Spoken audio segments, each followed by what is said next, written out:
In this next session, we'll hear a number of, we're going to have some tag teams, so I just want to warn you ahead of time. They'll do it smoothly, but we're going to have some dual presentations, and so it will be just a little different format than we had this morning, but I think it will flow well once we get started. Jerry McKinney and Stanley Hauerwas will be presenting first, and then we'll hear from Alan Verhey and Warren Kinghorn. I'll tell you more about them when they do present. Let me first, and our respondents this afternoon are Joel Schumann and Margaret Moorman, but let me first introduce both Dr. Hauerwas and Dr. McKinney together, and then we'll let their tag team begin.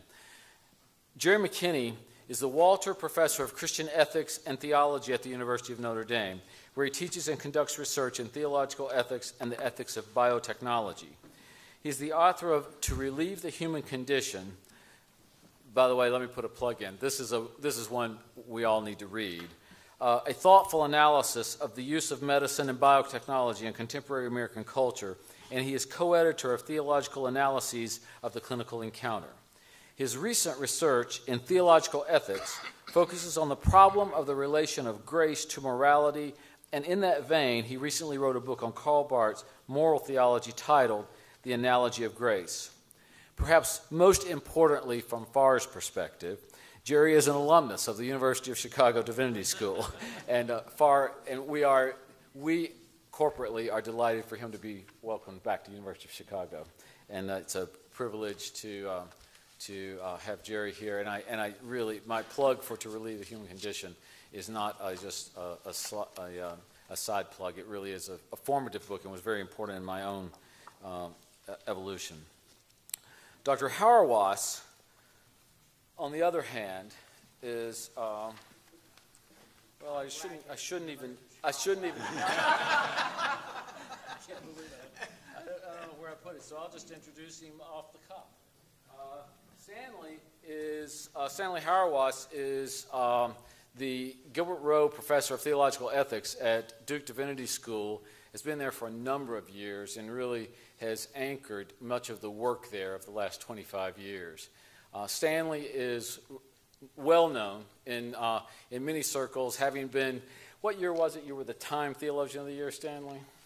He's embarrassed by this, but I'm going to tell it anyway. 2001. Time Theologian of the Year. And one thing for which he is actually more understandably proud of is that in the same period of time he was who gave the Gifford Lectures, was the Gifford Lecturer, and for the distinguished set of lectures. And I'll never forget the day when actually I saw Stanley in the hallway when he had been.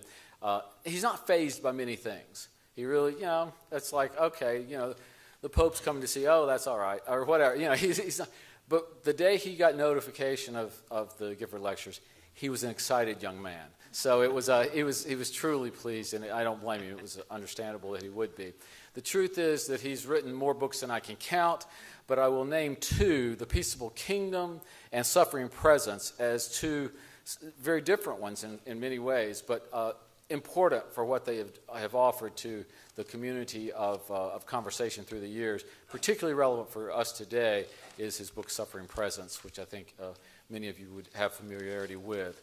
We're delighted to have both Jerry McKinney and Stanley Hauerwas to present on the topic of To Do Nothing Gallantly, I think, if I have that right. And and they will be sort of tagged. Stanley will start, and then Jerry will come in after 10 minutes. Stanley.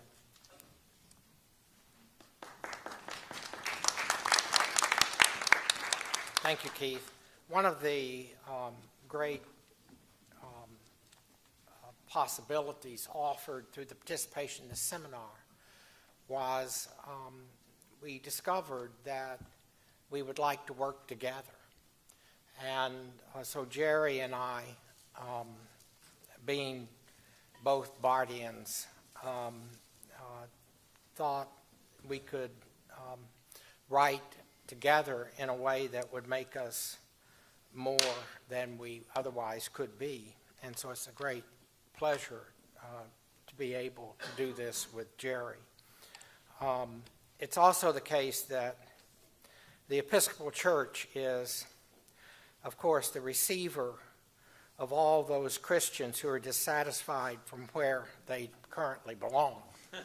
And so Jerry and I both worship in Episcopal churches, and therefore we begin with a prayer from the Book of Common Prayer. It's in a section entitled Prayers for the Use by a Sick Person. This is another day, O Lord. I know not what it will bring forth, but make me ready, Lord, for whatever it may be. If I am to stand up, help me to stand bravely. If I am to sit still, help me to sit quietly. If I am to lie low, help me to do it patiently. If I am to do nothing, let me do it gallantly. Make these words more than words, and give me the Spirit of Jesus. Amen. That prayer says everything we want to say about what it would mean to set the practice of medicine in the context of the good life. It does so, first of all, because the prayer is not prayed by the physician, but by the one sick. Too often, by focusing on the physician, we underwrite the presumption that the profession of medicine is separable from whom physicians serve. That presumption, we fear, underwrites the autonomy of medicine, and as a result, separates the hands that practice medicine from the moral presumptions of those they serve. So rather than beginning with the medical profession, we think we need to begin by asking what kinds of virtues should those who come to physicians as patients have in a way that does not distort the kind of care a physician is capable of giving.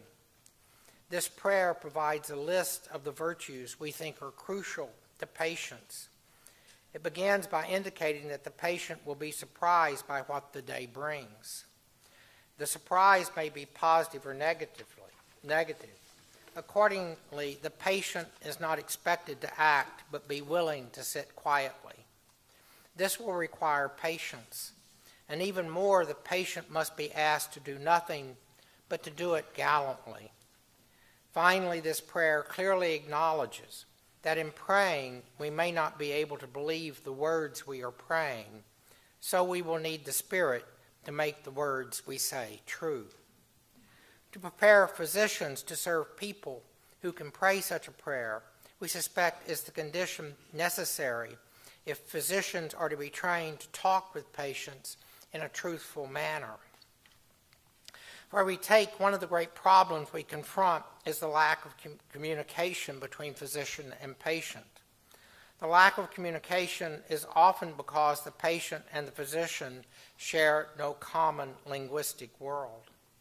A moral anonymity that characterizes our lives, and in particular the relation between physician and patient, makes it impossible for physicians to know for whom it is they are caring, and for patients to know who it is that is caring for them.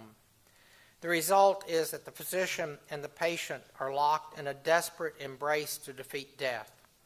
That embrace makes it close to impossible to pray, asking for the ability to do nothing gallantly, and to understand what the practice of medicine would mean in the light of that prayer. We do not mean this last comment to be a counsel of despair. Rather, we believe that the physician and the patient often discover great commonality that they had not anticipated through the care they give one another in the face of illness. I mean, one of the things that is often forgotten is the patient gives the physician a gift by the very fact that they are asking them to invade their body. The problem is how to make articulate those discoveries so that we learn how to go on together in the face of suffering. We believe that medicine is fundamentally a teaching art that requires physicians not to limit their work only to those who are present in illnesses, but also those that are allegedly well.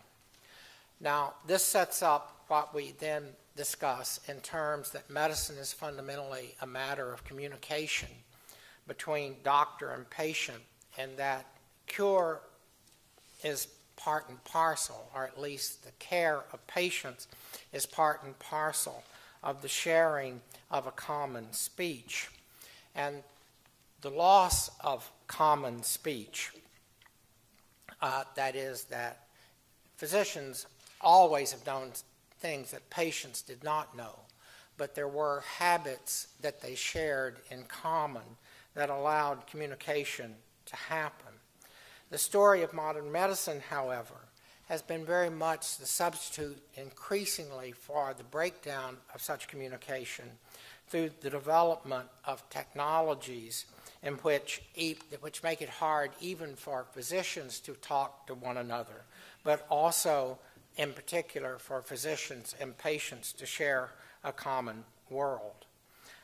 We call attention in particular to Stephen Shapin's book, Never Pure, where he denotes that developments in modernity of what he calls micro-mechanisms ambitiously promise the maintenance of health and the cure of disease and the prolongation of life, but in a way that makes the body fragmented,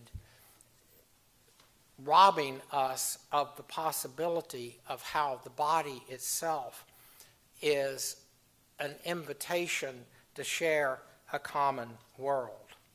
That, therefore, then gives legitimation to what Jerry has identified in To Relieve the Human Condition as the Baconian project.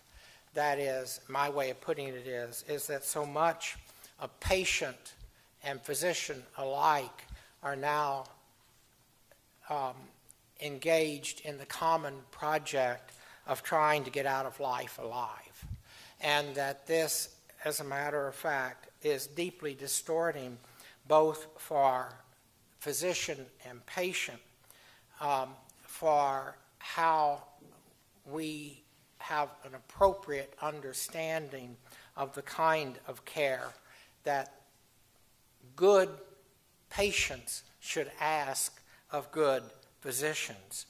We suggest, as returning to the prayer, that the development of the virtues are absolutely crucial. But we didn't want to miss the opportunity of having Jonathan Lear among us, whose work we greatly admire. And we therefore take a look at Lear's account of Aristotle's Nicomachean Ethics, which he describes as a great seduction, that just to the extent that we are seduced into thinking that happiness is an appropriate telos for a well-lived life, but that in the Aristotelian understanding, Lear says, to quote him, Aristotle's inquiry induces a kind of being unto death. It creates a fantasy of a release from the ordinary pressures of ethical life, a fantasy of sharing with the gods the greatest stressless pleasure. It is a fantasy of release which helps us organize and direct our ordinary practical lives. What is best about being human is the opportunity to break out of being human, or to be most human is to break out of the ordinary conditions of life.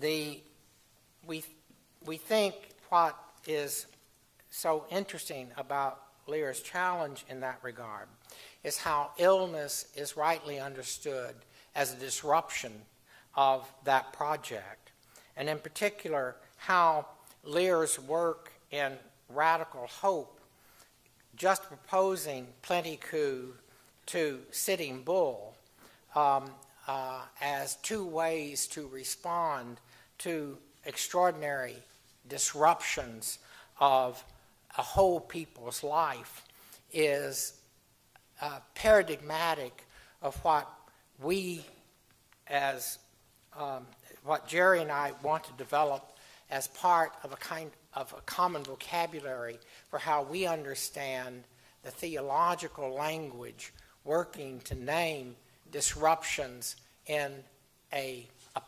apocalyptic mode that makes, interestingly enough, possible ordinary life of caring for one another in a way that we can, if we can do nothing, we can do it gallantly. And Jerry, therefore, will now introduce how we see Karl Barth contributing to that.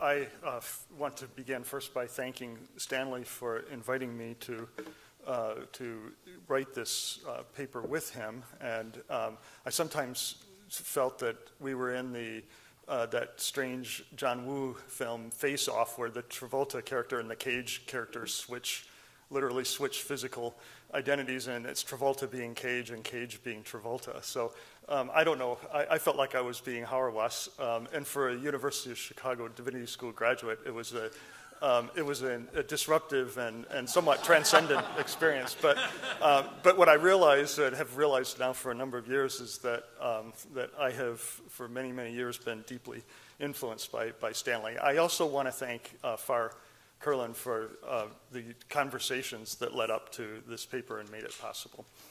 Okay, I'm quickly going to work through what we think is Karl Barth's way of understanding how medicine practice from the patient's perspective in this eschatological apocalyptic framework can help us to get help physicians and patients to have a common conversation that can avoid some of the problems that we've been discussing about medicine today.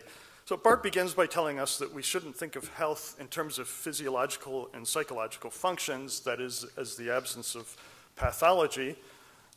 In his terms, health is the strength to be as man, or as a human being. It is the capacity, vitality, and freedom to exercise the psychical and physical functions, just as these functions themselves are only functions of human existence.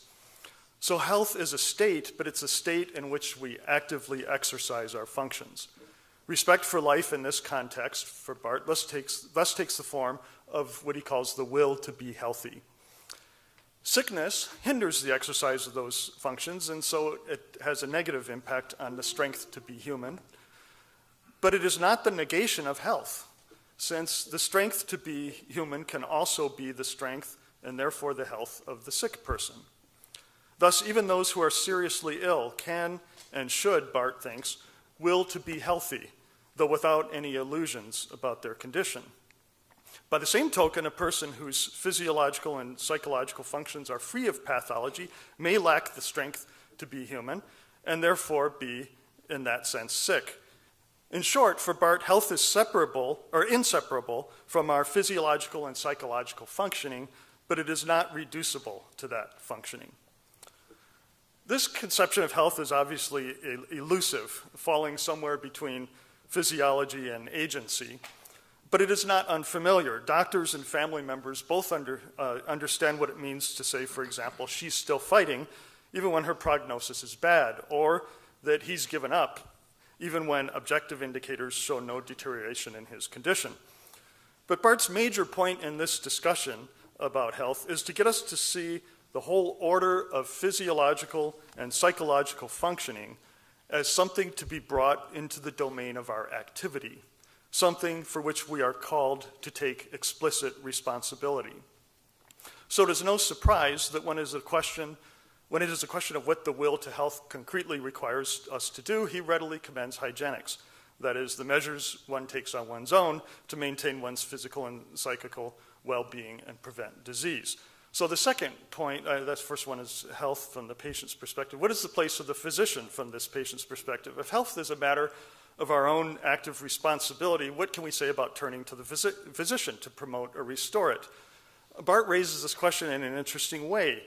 The more a man understands the question of health and sickness correctly as the question of his own strength to be as man, and therefore of the continuation of his own life history, the more wary he will be of the objectivity of the knowledge, diagnosis, and therapy of a stranger to whom we are required to give place and confidence at this very heart of our own history. End of that quote. What can a stranger, particularly a stranger whose way of seeing is determined by the categories of a general science, know of my strength or weakness to be human? To consult the physician would seem to be an abdication of one's responsibility and the surrender of one's unique humanity to the generality of objectifying knowledge.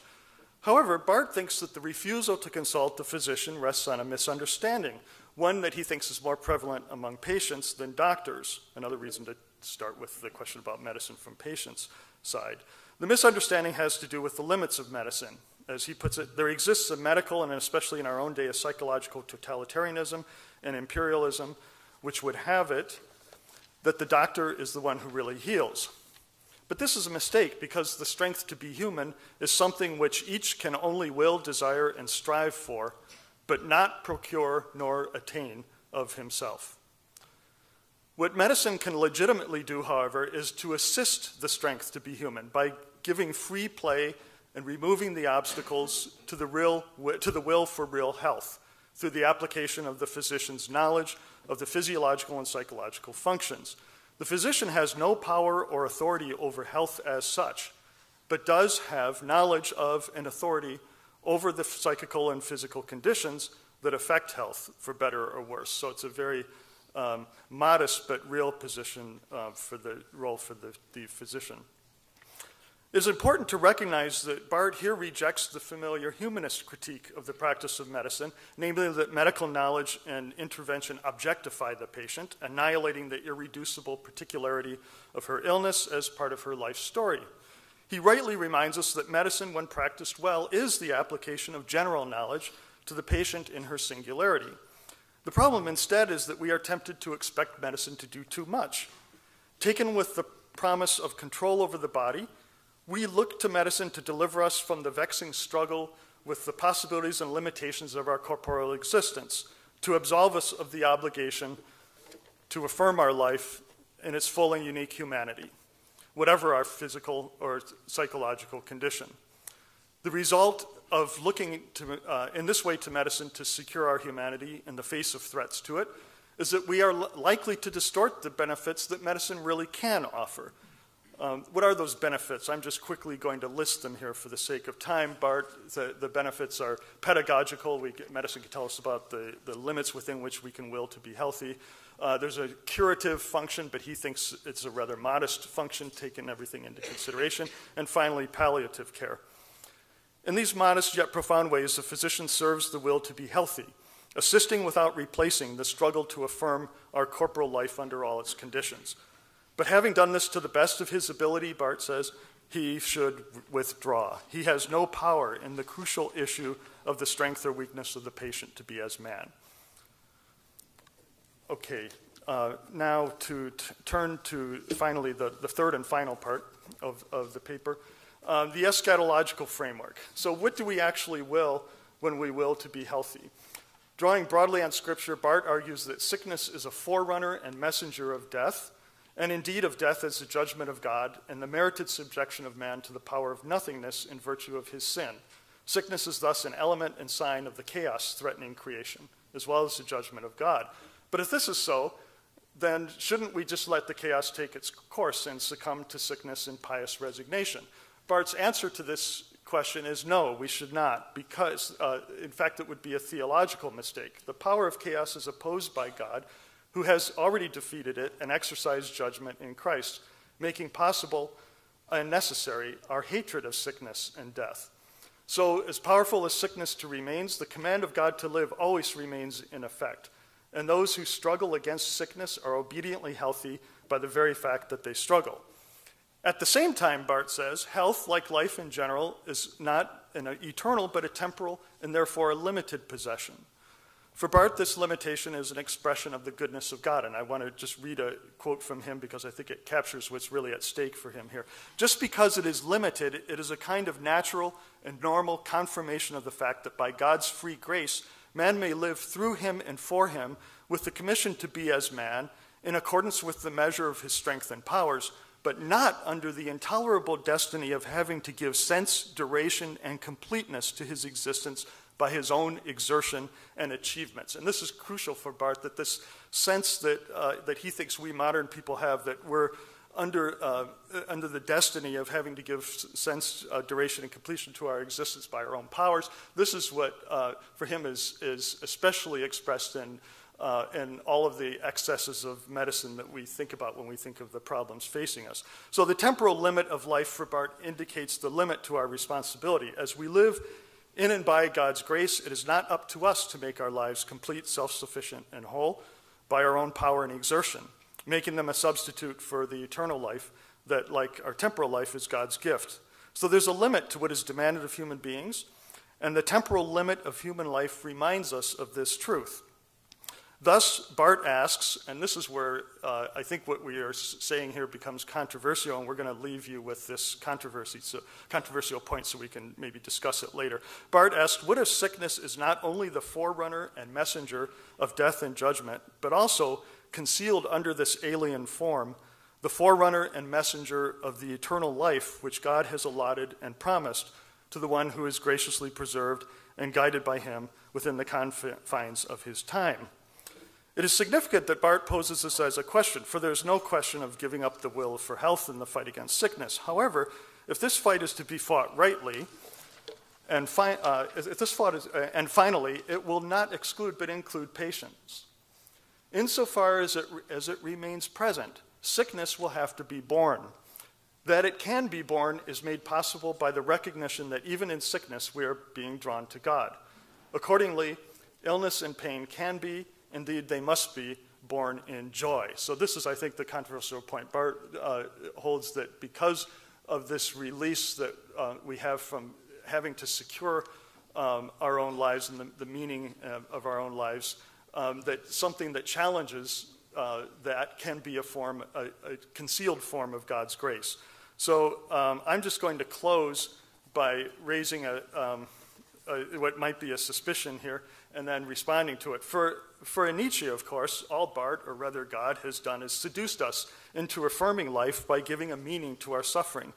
Yet for Nietzsche, to be seduced into affirming life is not such a bad thing. And in this sense, he understood in some way or to some degree what Barth's entire discussion of respect for life is meant to convey, namely, that temporal life is an incomparable gift of God, even with all its limitations and afflictions, and that it is an incomparable loss when life is not received as the gift it is. Respect for life requires that we live in the expectation of joy, even as we stand or lie in the shadow of the cross. At its worst, medicine, or at least our expectations of medicine, cuts us off from the joy that we may have on such occasions by fueling our fantasies of control. But at its best, as Barth realized, medicine is a great help to us in fulfilling that requirement. And when it does play this role, medicine speaks in its own idiom, the language of the prayer with which we began.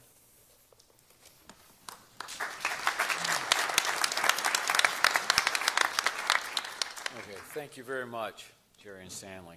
Okay, moving along, our next two presenters are Dr. Alan Verhey and Dr. Warren Kinghorn. Alan Verhey is professor of Christian ethics at Duke Divinity School, where he moved after serving for many years as the Bleeking Professor of Religion at Hope College. Professor Verhey also served for 2 years as director at the Institute for Religion at the Texas Medical Center, which is now called the Institute for Spirituality and Health. Dr. Verhey's work has focused on the application of Christian ethics, especially in the area of medical and health practice. He's the author and editor or co-editor of 12 books, including Reading the Bible in the Strange World of Medicine, and most recently, The Christian Art of Dying, Learning from Jesus. Dr. Kinghorn, Warren Kinghorn, is assistant professor of psychiatry and pastoral and moral theology at Duke University Medical Center and Duke Divinity School. After receiving an MTS, Master's of Theological Studies, from Duke Divinity School and an MD from Harvard Medical School, Dr. Kinghorn completed his general psychiatry residency at Duke Medical Center and subsequently completed a Doctor of Theology at Duke Divinity School, with his primary concentration being in theological ethics in 2011. In addition to his teaching roles at Duke in both the Medical Center and the Divinity School, he is a staff psychiatrist at the Durham VA Medical Center, where he directs the Psychiatric Emergency Care Program. Doctors Verhey and Kinghorn will present a paper titled Medicine in an Apocalyptic Context.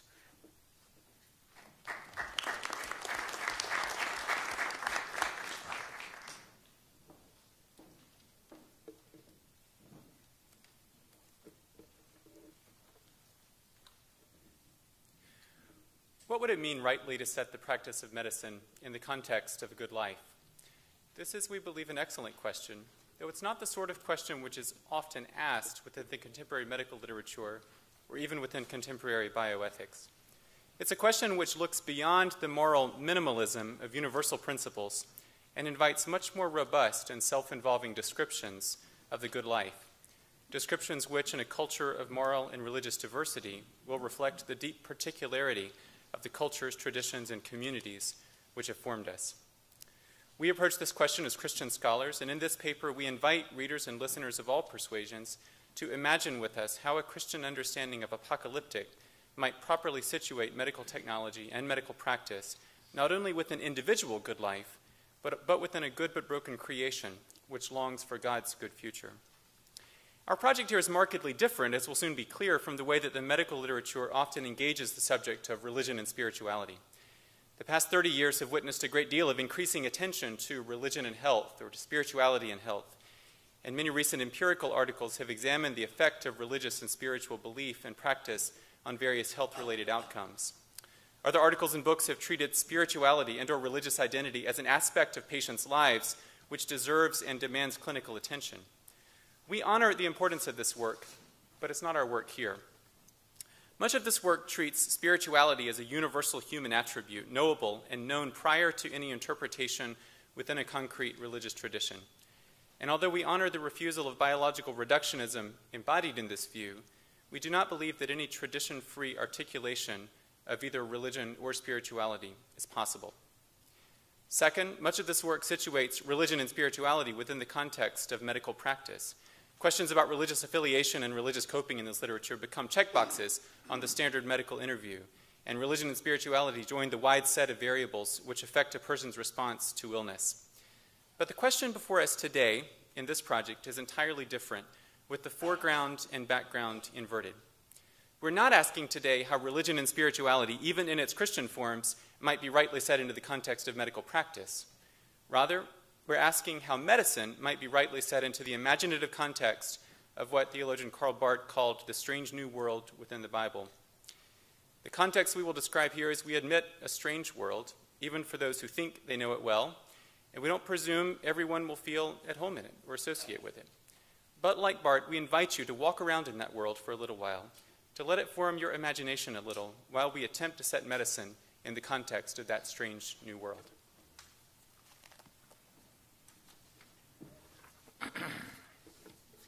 So when Barth first described that strange new world within the Bible, he was famously indifferent to the work of the Guild of Biblical Scholarship. He did acknowledge the discovery of the eschatological character of the New Testament, which he called a not yet fully appreciated service to theological knowledge. And it remains not yet fully appreciated in Christian reflection about medicine and medical ethics. Now, in this paper, we were trying to set that right just a little bit by setting medicine in an apocalyptic context. In an effort to form an apocalyptic imagination, the paper gives an account of the apocalyptic eschatology of the New Testament, and especially of its notion of principalities and powers. And then we ask how such an imagination might see and interpret modern medicine. Now, to be sure, many of the 19th century liberal theologians against whom Barth railed had an eschatology. They portrayed Jesus as an idealistic moral teacher, and their eschatology was their own optimistic confidence that those ideals could be reached by human knowledge and human effort. Now, biblical scholarship at the turn of the century had called attention to the apocalyptic character of the proclamation of Jesus. In the teaching of Jesus concerning the kingdom of God, it was a reference not to some ideal human society to be achieved by human effort, but rather to the sovereign rule of God which breaks in upon human history. This was hardly a welcome portrait, but along with war and economic hardship, it challenged the optimistic eschatology that had rendered Jesus in the image of the 19th century idealist. And we can trace the development of biblical eschatology from the prophets to Jewish apocalyptic literature, and from there to Jesus and the early church. The great prophets of Israel envisioned one world, one age, one history in which God is at work in ways that display God's faithfulness to God's own character and cause. So the prophets looked back to Israel's past, and they saw in that past tokens of what God intends, and their confidence that God would be faithful allowed them to bring that past to bear upon the present and even to break through to the future. Jewish apocalyptic literature stood in continuity and discontinuity with the great prophets. And like the prophets before them, apocalyptic literature insisted upon the faithfulness of God. Centuries of living under the dominion of a series of other nations with periods of oppression and persecution had not destroyed the conviction that God would be faithful. And their long suffering, however, did modify the eschatology that attended their confidence in God. The evil they saw and the oppression they endured prompted apocalyptic literature to divide the one age of the prophets into two ages. And the present evil age is under the power of sin and death. But God will act to end this age and to establish God's own cosmic sovereignty. That age to come, you see, would not be a result of human striving. It would be God's work. And God's faithfulness to God's promise will, according to this apocalyptic perspective, be unveiled. And that's the apocalypsis in the great triumph over the tyrants and empires and over the powers of sin and death.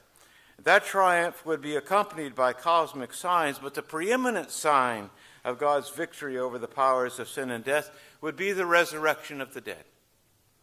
Now, Jesus stood in the tradition of such apocalyptic expectation.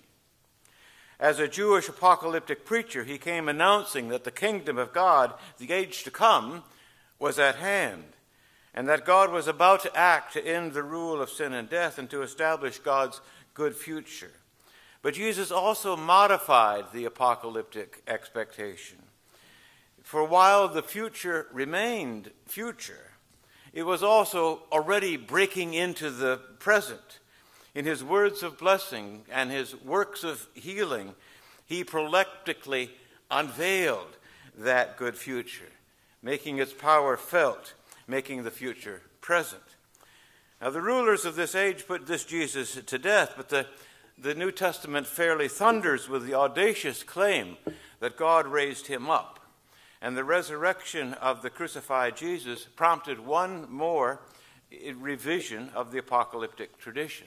The resurrection, after all, was an apocalyptic event, signaling the triumph of God. It was the sign that the ages had turned, that the age to come had dawned. It was the vindication of Jesus, but also the vindication of God's own faithfulness.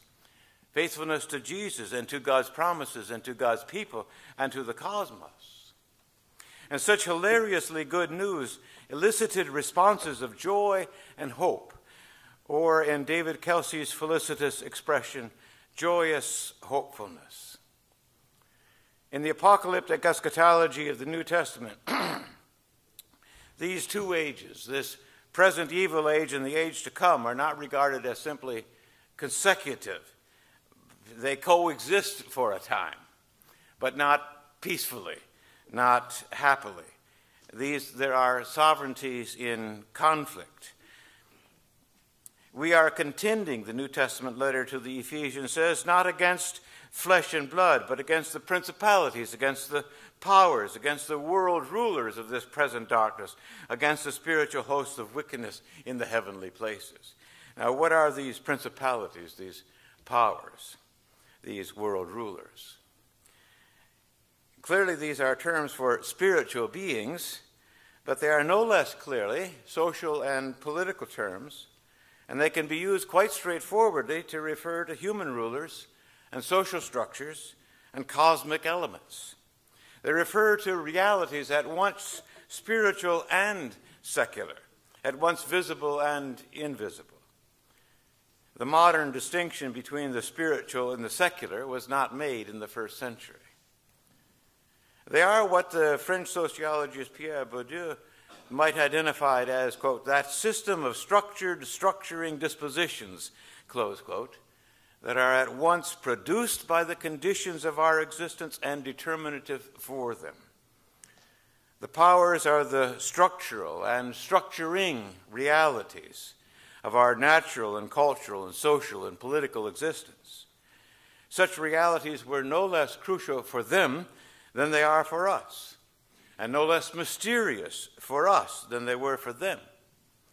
They are realities that were and remain complex and ambiguous and problematic. The powers structure our lived world.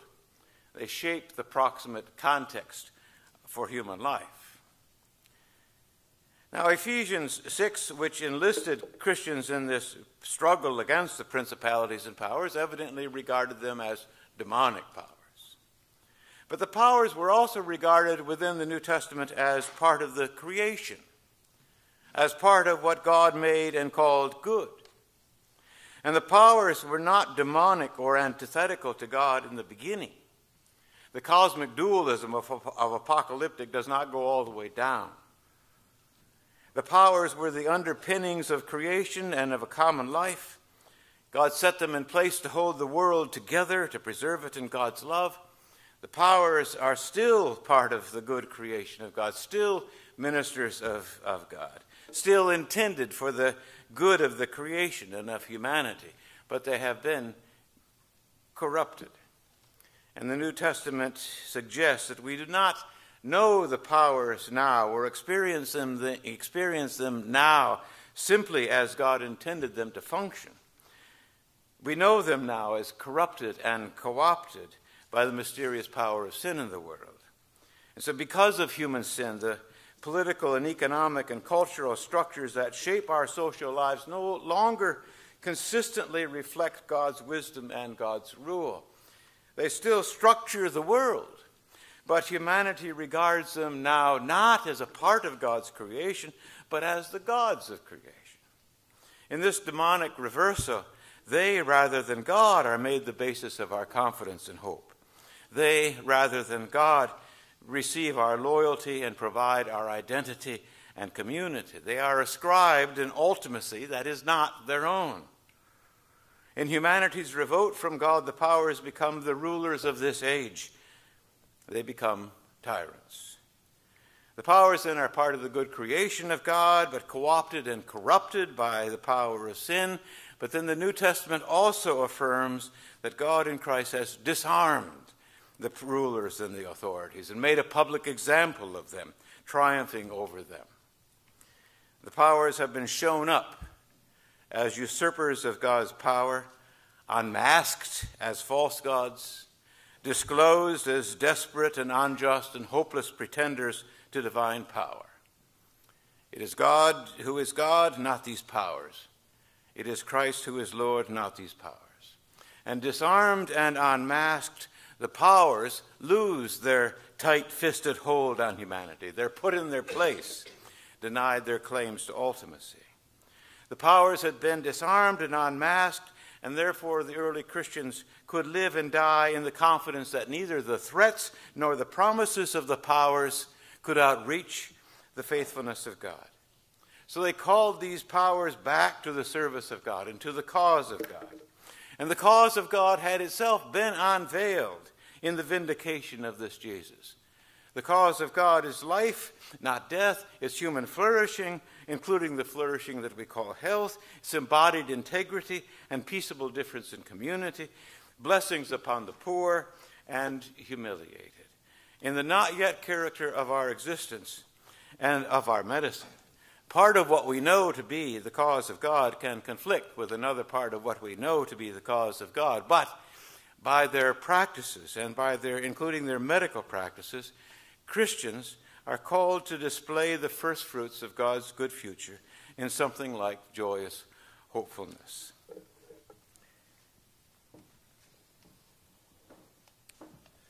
We've considered how the language of apocalyptic functions in the New Testament, particularly with regard to its treatment of principalities and powers. But what would it mean to imagine medicine in an apocalyptic context? What would it mean to see and to interpret medicine and our use and performance of medicine in the light of God's triumph over the principalities and powers in the resurrection?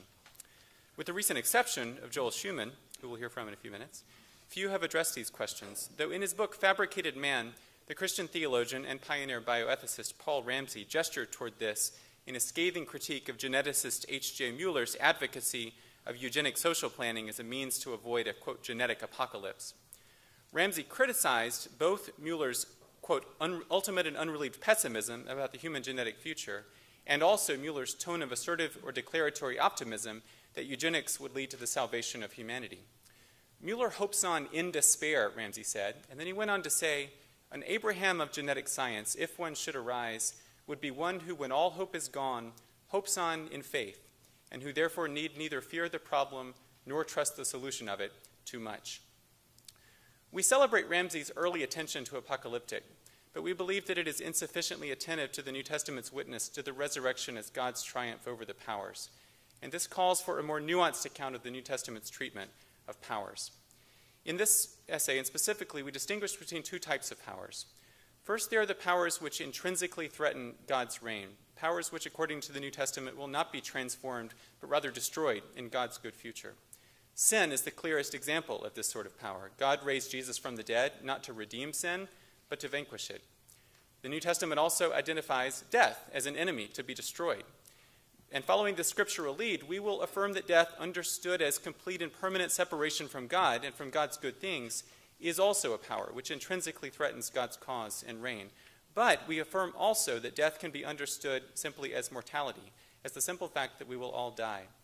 And understood in this way, death as mortality can function as a blessing, in that we are reminded of our contingency and dependence on God. In a fallen and disordered world, however, the only world we know, humans often do not experience death as a gracious reminder of contingency. More often than not, we fear it and fight anxiously against it because it threatens separation from all we hold dear. But when we so desperately resist death, our resistance can paradoxically enable death to communicate its power to those things to which we turn to defeat death. That is, in order to rid death of its power over us, we submit ourselves to various disciplinary structures which promise to free us from death, and in so doing subjugate ourselves to these structures, which thereby form the proximate context for life in modern culture. There are many such structures, but modern technology is certainly one of them, and perhaps never more so than in the context of modern biomedicine. These structures are a second sort of power, but unlike sin and death, they're not intrinsically opposed to God's good reign. They're created good. In the context of sin and death, however, these structures have come to presume an ultimacy which is not their own. And insofar as this is the case, they've become powers in the apocalyptic sense. We'll say more in a minute about how medicine might be considered a power, but it's worth pausing here to affirm that in the context of Christian faith, medicine as power can only be redeemed, and therefore rightly set in the context of a good life, because death as power has already been defeated in the resurrection of Jesus Christ. This clearly does not always seem to be the case. Death, rather than the God who creates and sustains life, too often seems to have the last word, threatening to sunder us from our flesh, to alienate us from our communities, and to threaten any sense that we're the cherished children of God. In the context of these threats, death rules. It becomes the ultimate enemy. In Christian proclamation, however, death does not have the last word. The apocalyptic act of God in raising Jesus from the dead unveils the future triumph of God over the last enemy, death. Jesus, the Bible says, is the first fruits of those who have died. So even while death continues to assert its doomed reign, a joyous hopefulness may be confident that God is faithful to God's promises, that not even death can finally separate us from God's love. Disarmed and unmasked, death loses its tight-fisted grip on humanity. It's God who is God, and not death. Such an eschatological view of death may seem nothing more than the denial of death's present reality, but in fact, just the opposite is the case. Christian joyous hopefulness is brutally realistic, able to engage the darkest and most agonizing moments of human existence, ready to mourn and to lament, but to do so with the certainty of hearing, with confidence in the faithfulness of God, with the readiness of what Nicholas Wolterstorff calls aching visionaries, who have caught a glimpse of God's good future and who weep because it is not yet. For Christians, the good news that death has been defeated allows us to recognize our contingency and mortality as the blessings which they are, reminding us that our very life is a gift. Christians can still actively resist death, but without the fear that death has the last word. Christian proclamation of God's defeat of death is accomplished in embodied practices of faithful dying, in practices of caring faithfully for the dying, in practices that disclose that life is a great good, but not the ultimate good, death is a great evil, but not the ultimate evil. With the apocalyptic imagination of the New Testament, death need not finally be feared, for it is not as strong as God's love. We need not fear the problem too much.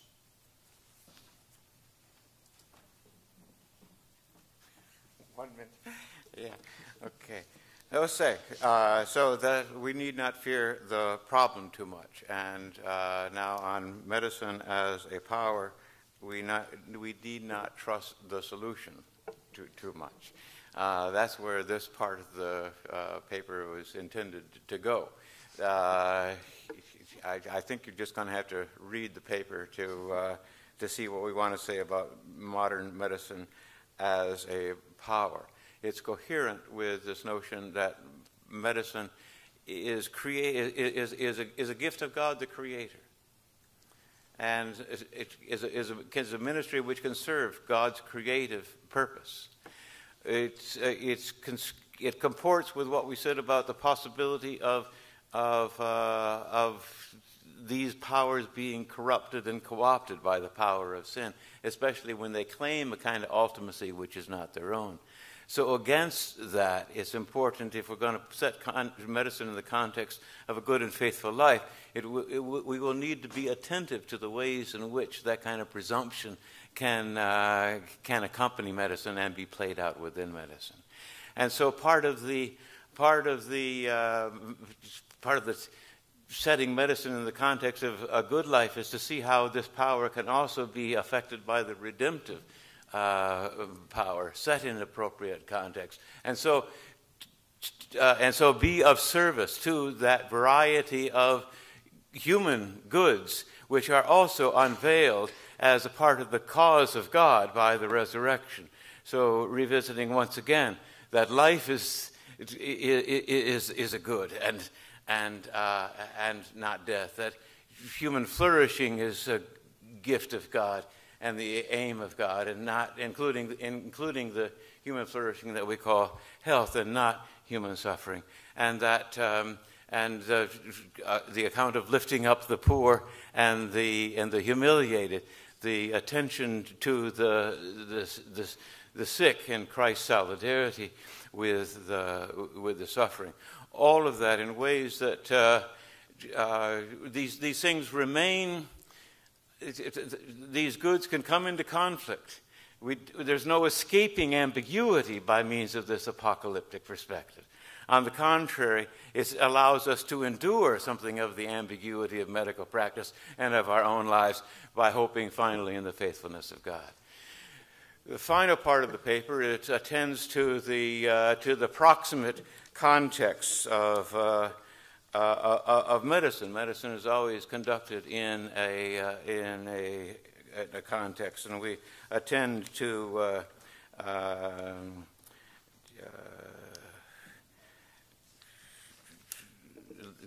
exercising medicine in the context of a liberal society, in the context of a technologically innovative society, and in the context of a market economy. All of those things also are powers and affect the ways in which medicine is construed and conducted. Thank you very much. It was an opportunity to be in conversation with Warren and with a wonderful group in the working group.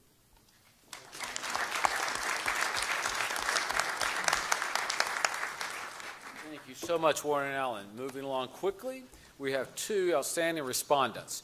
And we will then, we're kind of on a long stretch this afternoon right now. After our respondents, we'll have our time for our discussion as a group. Our first respondent is Dr. Joel Schumann, who is professor and chair in the Department of Theology at King's College in Wilkes-Barre, Pennsylvania, where he teaches Christian ethics and bioethics. He works primarily at the intersection of healing arts and other applied biological sciences with moral and political philosophy and theology, with a background actually as a clinician in physical therapy. He's the author of several books regarding Christianity and medicine, including Reclaiming the Body, Christians and the Faithful Use of Modern Medicine, which he co-authored with Brian Volk, and Heal Thyself, Spirituality, Medicine, and the Distortion of Christianity, which he co-authored with me. Joel, come ahead, buddy.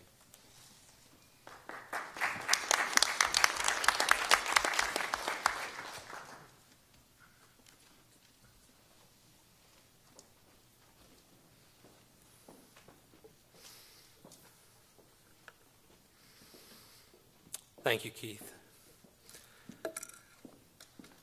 These two essays have in common their assertion that a proper narration of the practice of medicine in the context of a good and faithful life demands a consideration of the apocalyptic dimension of Christian faith and practice. In Doing Nothing Gallantly, Hauerwas and McKinney claim, following Barth, that, quote, sickness is an element and sign of the world threatened by destruction due to sin, and our fight against sickness is our response to God's opposition to sin and its destruction. Yet within this same context, and without overriding the required will to health, sickness may be received as a concealed sign of the enclosure of our lives by God's grace, and thus born in joy, end quote. In making this claim, they hint at a fundamental aspect of the Christian apocalyptic imagination, which is that the current age is in fact the overlapping of two ages: the old age, which is passing away and is characterized by the creation's alienation from God, and the new age, which is breaking into history and is signaled by the resurrection of Jesus and characterized by the coming restoration of the creation's original peace. These ages exist in profound tension, and Christians are called to live faithfully in the midst of this tension, where one of the principal signs of the persistence of the old age is the continued existence of sickness and death.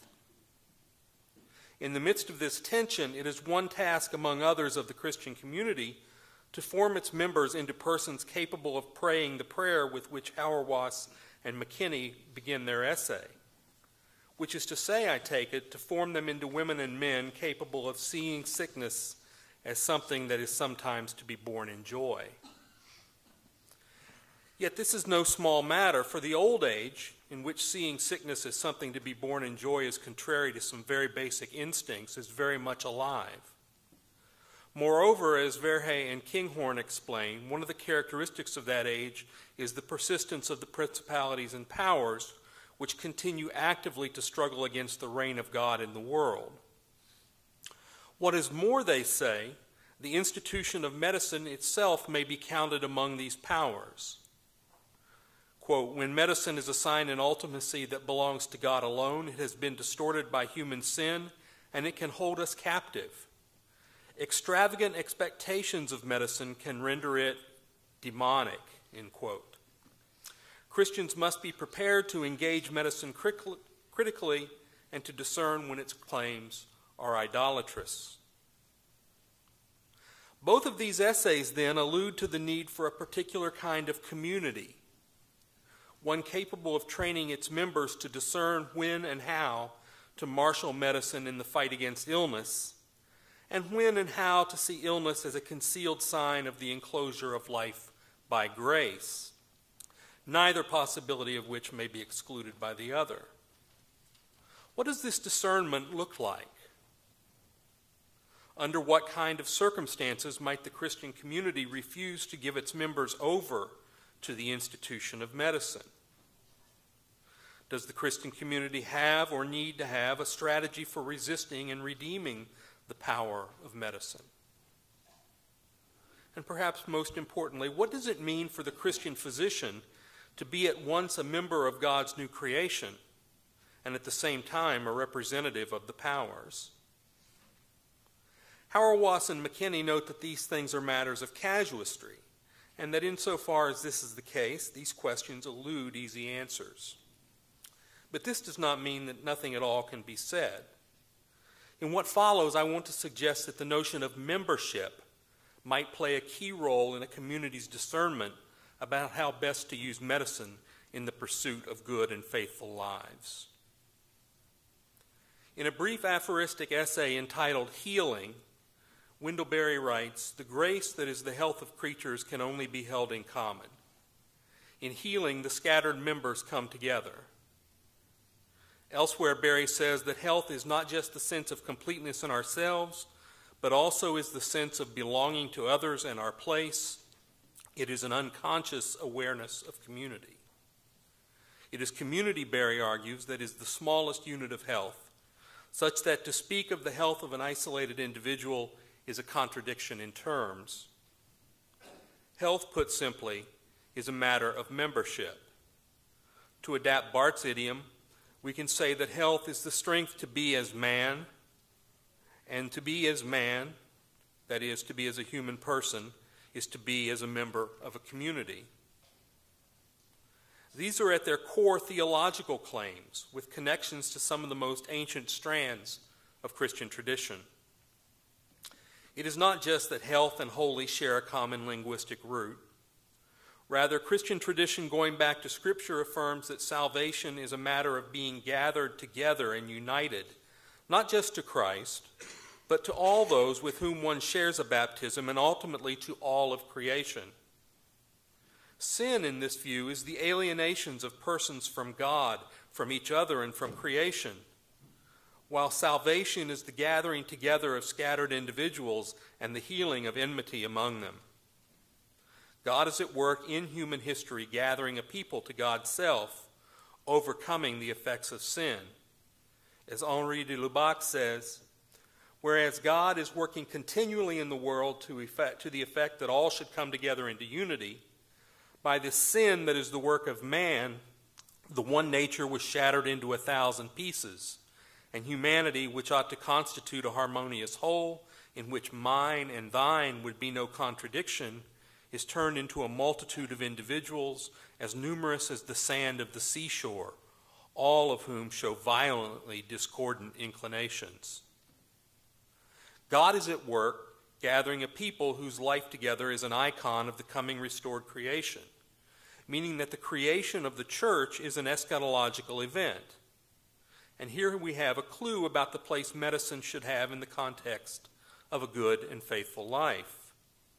Medicine is to be received as a gift of God, insofar it does not disrupt, but restores and maintains the integrity of the gathered people of God. Insofar as sickness is disruption, it threatens to dismember the people of God. It threatens to dismember human community. Just so, medicine can serve to help remember that people, that community. But it can also, under certain circumstances, contribute to further disruption, further dismemberment. For a sense of how either of these possibilities is the case, I turn to two different works by Wendell Berry. In the essay Health as Membership, Berry tells the story of his brother John, who suffered a heart attack and subsequently underwent successful bypass surgery. In spite of Berry's misgivings about the machinations of modern medicine, he saw John's surgery and recovery as goods, for they gave John back to the community that constituted his life. Says Berry, he still has a life to live and work to do. He has been restored to himself and to the world. The short story Fidelity offers an altogether different account of the way medicine can affect a community. In this story, one of Berry's Port William membership, named Burley Coulter, is dying. He has been taken by his family to the hospital in Louisville, where he languishes in intensive care in a coma. Quote, when they returned on yet another visit and found the old body still as it had been, a mere passive addition to the complicated machines that kept it minimally alive, they saw finally that in their attempt to help, they had only complicated his disease beyond their power to help. Loving him, wanting to help him, they had given him over to the best of modern medical care, which meant, as they now saw, they had abandoned him. I won't spoil the story for those of you who have not yet read it, but I will offer a few reflections. The point here is not that medicine is in any way bad, or even that it is potentially so, but rather that it exists for a purpose, for the promotion of human flourishing. And flourishing, understood theologically, always includes membership in a community of mutual love. When medicine divides those it serves from their communities without hope of restoring them, it is no longer serving them, no longer promoting their flourishing. But all this presumes the existence of the kind of community I'm talking about, a community, to return to Hauerwas and McKinney, capable of forming subjects with attitudes and practices that are an alternative to the Baconian project. Such a community is going to include not just patients but also physicians, which brings us back to the question that occasioned our gathering, namely, what would it mean to set the practice of medicine in the context of a good and faithful life?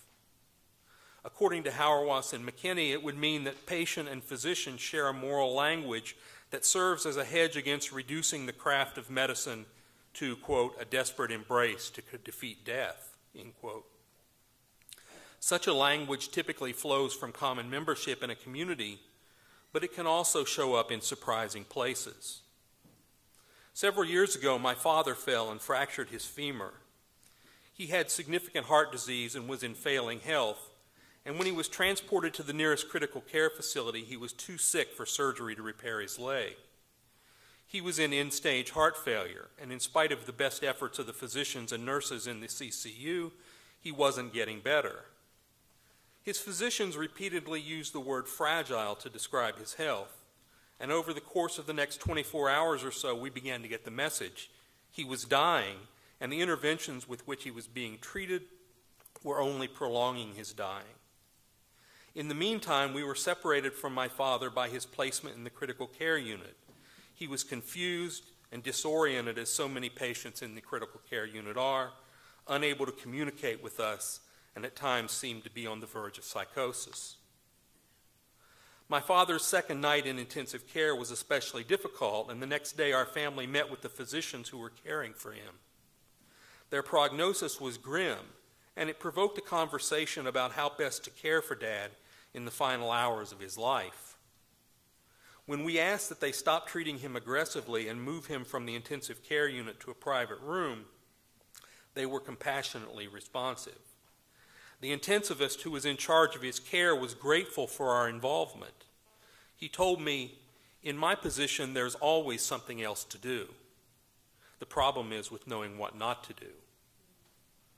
Once in a private room, my father regained his senses, and he was alert and able to communicate.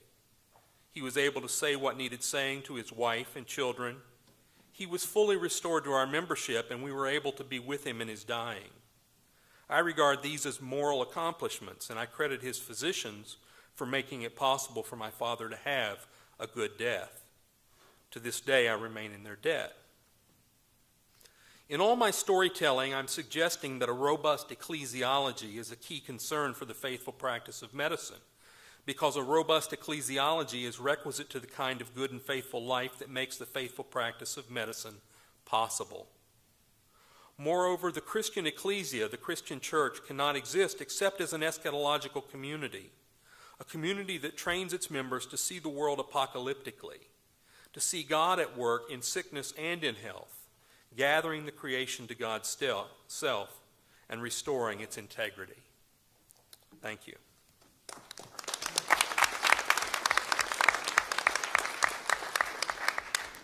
Thank you, Joel. Our second respondent is also a person of distinction and long-standing stature in these intersections in religion and health, in medicine and religion.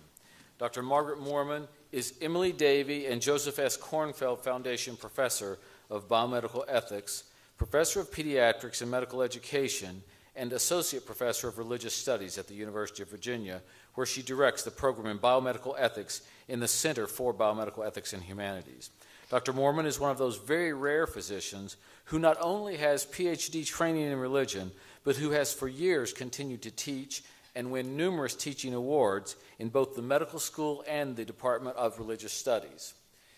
Margaret has done so while practicing pediatrics, directing the UVA programs in biomedical ethics, and conducting her own interdisciplinary scholarship at the intersection of ethics, religion, and medicine.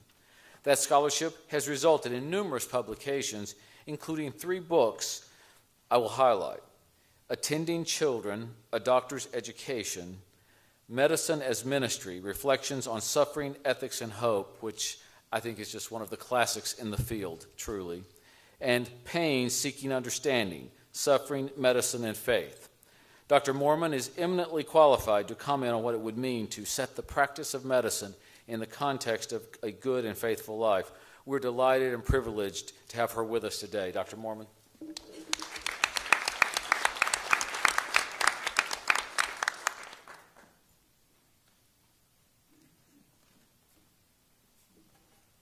Hi.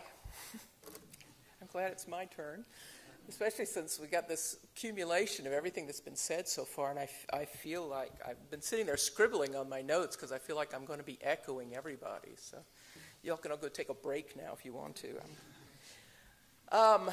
Like Dr. Lehman, I'm going to start by re-asking the question we've been hearing all day today. What would it mean to practice medicine in the context of a good and faithful life? And the symposium thus far, and I'm sure it will continue to, has offered a wealth of thoughtful and provocative considerations of the question. I'm very grateful to be part of this. Yet, of course, the question remains, as it probably should and must. It may well be the case that part of living a good and faithful life is realizing that there can be no definitive or complete answer to the question, only more or less close approximations. After all, what does it mean to do anything, to live in the context of a good and faithful life? You know, in the midst of pondering these essays a couple of weeks ago, I'm thinking toward my response. I happened to get stuck in traffic behind a car that had 2 bumper stickers attached. This is a true story. This is not a joke I got off the internet, okay? The bumper sticker on the left read, "Real men love Jesus."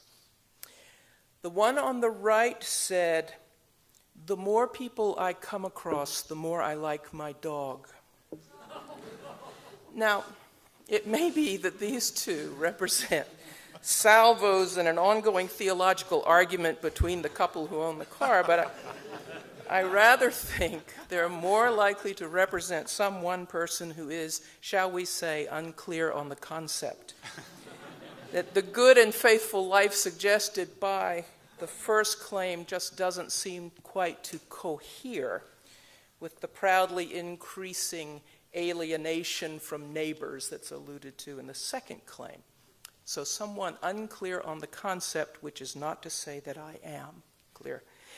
But I have been quite taken with the way in which these several presentations, unlike those bumper stickers, do hang together. And I think you'll hear in some way responses to all of them in what I have to say, some more explicitly than others, although I am responding primarily to these last 2 fine papers, and I think you'll also hear me echoing much that was in this morning's responses. Alan and Warren have, among other things, done an elegant job in their paper of pointing toward medicine as a holy calling, but only and necessarily in conjunction with putting medicine in its proper place as undoubtedly a power, but a power appropriately harnessed, a submissive power, if you will. And Stan and Jerry have issued an equally profound challenge to medicine by characterizing patients able and willing to pray the stirring petition that you heard Stan begin his presentation with, around which they've centered their arguments. And then they have rightly placed medicine in the role of an assistant to persons praying that prayer and exercising their fundamental responsibility toward their own health. That is, I think each of these papers is doing necessary, important, and I think correct work in situating the place of medicine in relation to God and in relation to its patients who understand themselves in relation to God. And it's in conversation with these thoughts that I want to consider some implications of this situating of the practice of medicine, rather more specifically, implications for the practices of physicians. Stan and Jerry talk about preparing physicians to care for persons who can pray such a prayer, which leads me to wonder, and clearly I'm not alone from what we've heard today, to wonder how and whether a doctor so prepared may also be able to care well for those who may like to but cannot or will not pray that prayer, and may also be able to care well in meaningful and faithful ways for patients for whom that prayer is meaningless. I wonder, too, about the preparation required for becoming the doctor who can discern which kind of patient this is before him or her. And I very much appreciate Joel's bringing discernment into this, because one of the things I was going to say is that clearly is going to have to be the topic of the next conference. So I think Joel will set us on our way with that one. Alan and Warren rightly remind doctors that our work is a form of discipleship. It's a humble ministry. It's a service. no more and no less important than other communal efforts to improve and maintain health. And I wonder what is needed to sustain that posture of humility in the world of medicine as it is, and simultaneously to be aware of and actively moving toward what medicine is not yet could be.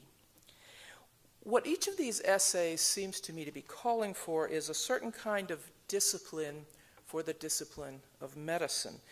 So by way of response, I want to explore, and in ways that I hope can be seen as relevant across a number of traditions, religious and philosophical, I want to explore what I shall call the ascesis of medicine, the ascesis of being only an assistant. Please hear the parentheses around only in that phrase, the ascesis of being only an assistant. It is my homage to Paul Ramsey and his influential early discussion of only caring for the dying. But it's also, as you will hear, an emphasis on humility, the discipline of remembering that one is only an assistant or servant, if you will, or my preferred term, attendant. And at this point, I need to acknowledge my debt to the theologian Gene Rogers and his discussion, illuminating discussion of marriage as an ascesis. To regard medicine as an ascesis is to highlight and encourage the cultivation of a particular set of attributes ingredient to situating the practice in the context of a good and faithful life. Stan and Jerry begin their discussion with patience. Quite appropriately so. Professor Marty pointed this out this morning also. It's a salutary correction to our constant focus on the doctor side of the medical equation. But just so, I believe the ascesis of medicine, like the practice of medicine, begins with patience.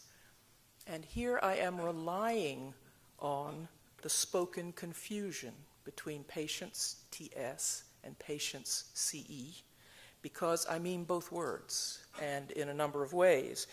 It's a common joke in medicine that to enter medical school is to enter a world in which everyone is either a doctor or a patient, and the denizens of that world know quite well which category they are in. But doctors at every point are also patients in the root sense of that word, the participle patiens. For doctors, too, are undergoing, are suffering experiences that call for some degree of patience, of endurance. Tertullian, in the year 200, wrote what is considered by many to be the first treatise in Christian ethics, or the first Christian treatise devoted to ethics, I should probably say. Its title is De Patientia, on patience, or better translated, on endurance. Now, Tertullian wrote in the context of persecution, but also in the context of an imminent eschatology, the Christian community's long and not always patient yearning for the return of Jesus, for the end times, the final culmination of God's intentions for the world, the final assumption of Christians out of an oppositional world into an anticipated paradise. And in Tertullian's hands, patience becomes the primary Christian virtue, the number one mark of obedience, the indisputable sign of the Spirit. And as it was for Tertullian's expectant ecclesia, this spirit of patient endurance of the way things are here and now nurtures the virtues of ascetic attendant medicine. Patience itself, humility referred to in so many ways today, responsibility, fidelity, courage, prudence.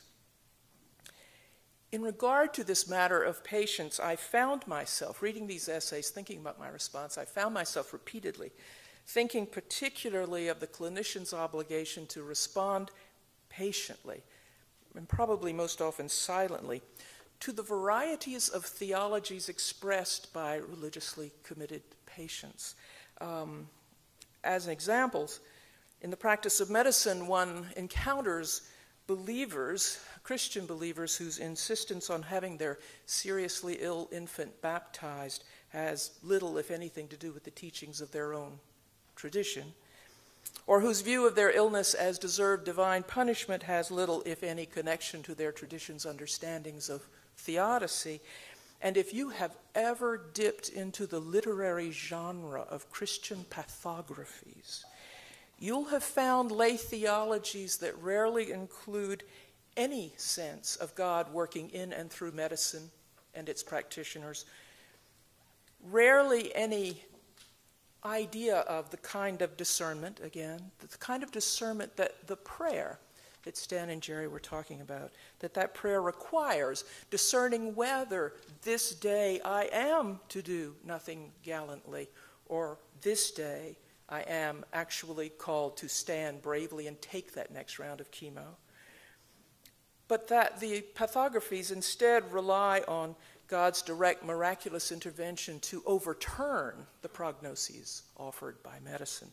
There is indeed, as we have heard, a long-standing problem of faulty communication between doctor and patient, but we should also note, I think, a corresponding problem with communication between theologians and religious adherents, enough so to wonder at times whether theologians and laity inhabit a common moral world, which, of course, as a sort of aside, raises one basic response to this symposium as a whole, which is sort of whither these papers, that is, what's the next step for patients and practitioners alike? What's the intended move from theory to practice, from theological and philosophical reasoning to reforms of practice or education or reformation of patients and physicians? But back to my main point, the part of the ascesis of being only an attendant, then, is patience. And clearly, another crucial aspect of this ascesis does have to do with the need for humility, which, as Alan and Warren explain, is indeed the appropriate posture for a harnessed power occupying its rightful, ordered position sub specie aeternitatis. Humility is an essential, even if often missing, an essential attribute for a profession that understands so little about the good use of its technological marvels and can know so little about the persons upon whom it proposes to use those marvels. It is another wry joke in medical education that 50% of what we're teaching is wrong, we just don't know which 50%. The claim is probably true, even if the math is not quite accurate, but would seem that the good and faithful response to it is not the usual knowing chuckle that effectively disregards its point, but rather humility. In the face of this daunting combination of ignorance and the incorrigible uncertainty of medical practice and the power we wield nonetheless. Humility, not to mention, as Alan has said just now, endurance, patience in the face of such ambiguity.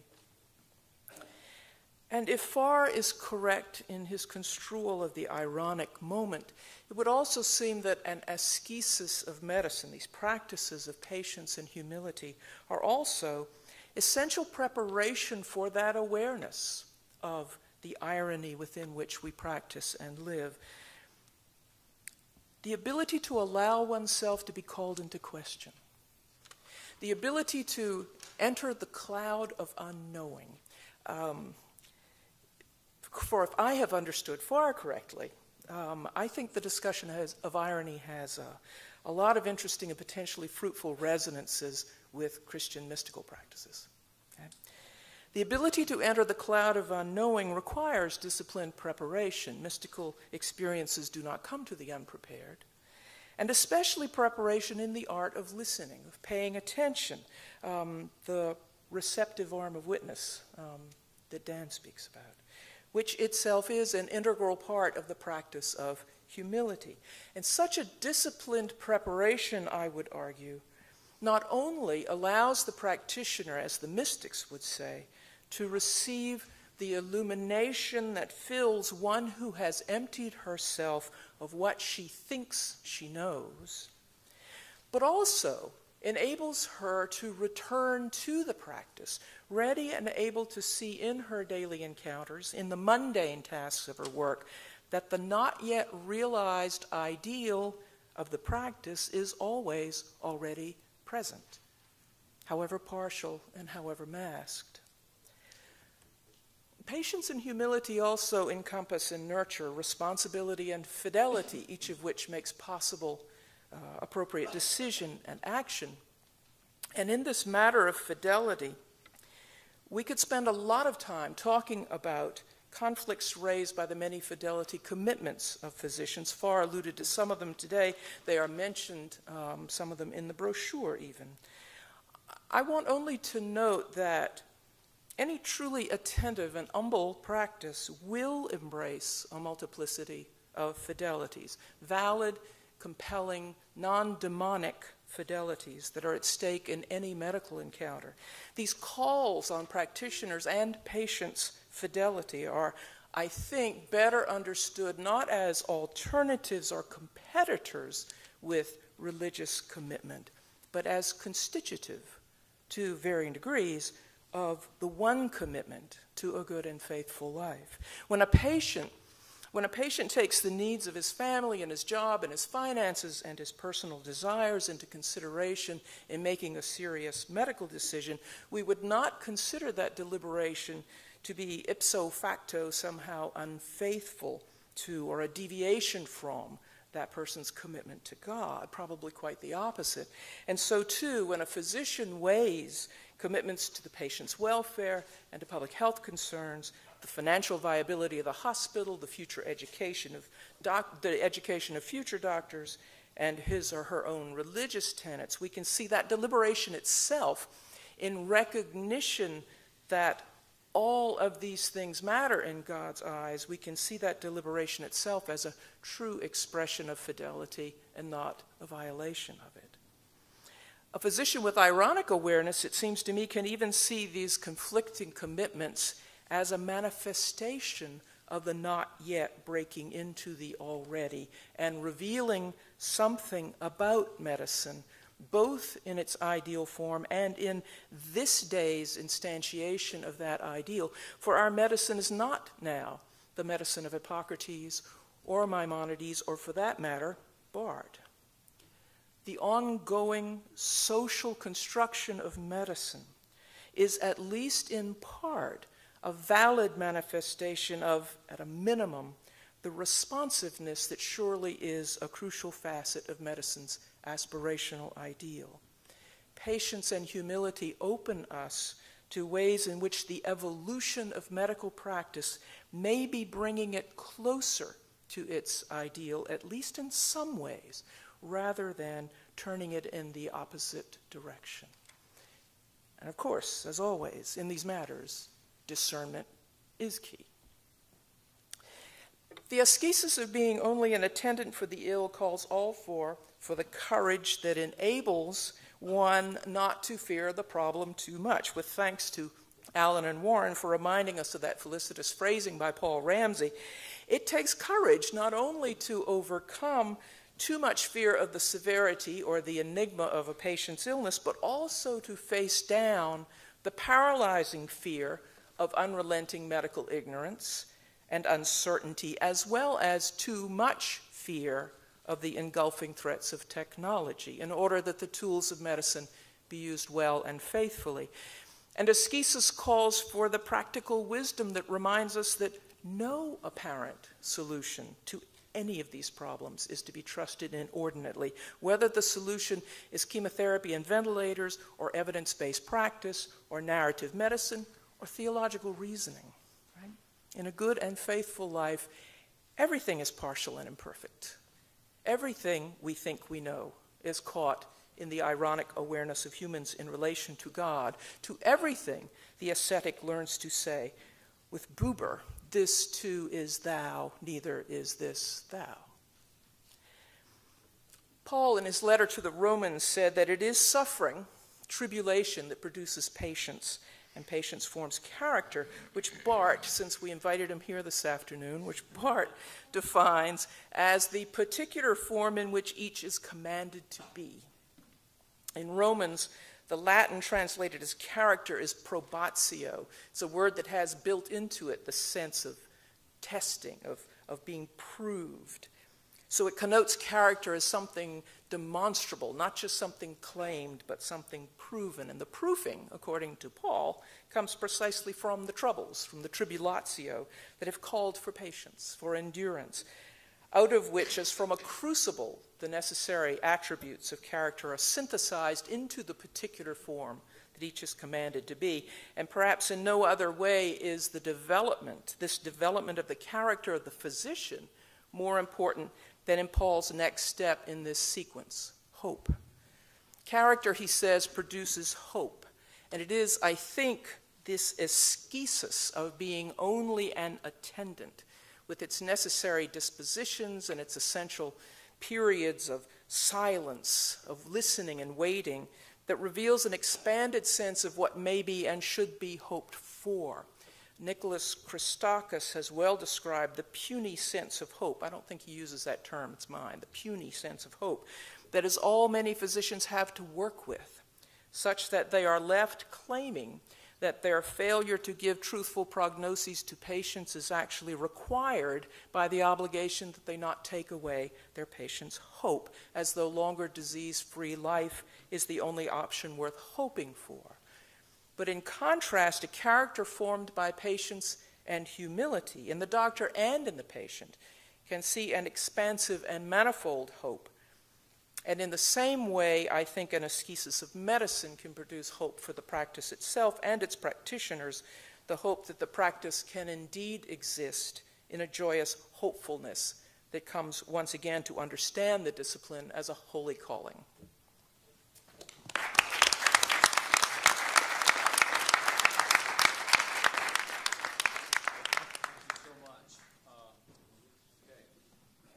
Afternoon of presentations, and I want to give our presenters just a moment to respond to the respondents if you have anything you'd like, and then you can go ahead and be gathering and making the line for questions from the audience. Does presenters have any comments to make back to the respondent? Alan or just to say thank you very much. That was those Use were the two mic, wonderful. Oh yeah, right. Sorry, I was talking to you, and I should. I wanted to thank the respondents for two very, very thoughtful responses and very helpful ones. And I think if I would, in fact, like to take up the need for community discernment, and call attention to the importance of the church as a community of moral discourse for both physician and patient. That is, the church has some responsibility not to abandon the patient to medicine and to technology.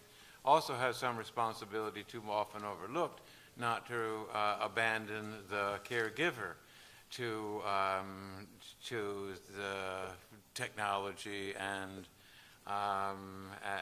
bureaucracy and marketplace of much of medicine. That so I take it that one important lesson for theologians is the importance of addressing not just docs on these matters, but addressing congregations and our churches, a point that both respondents, I thought, made very well. The criticism has to be leveled against the church.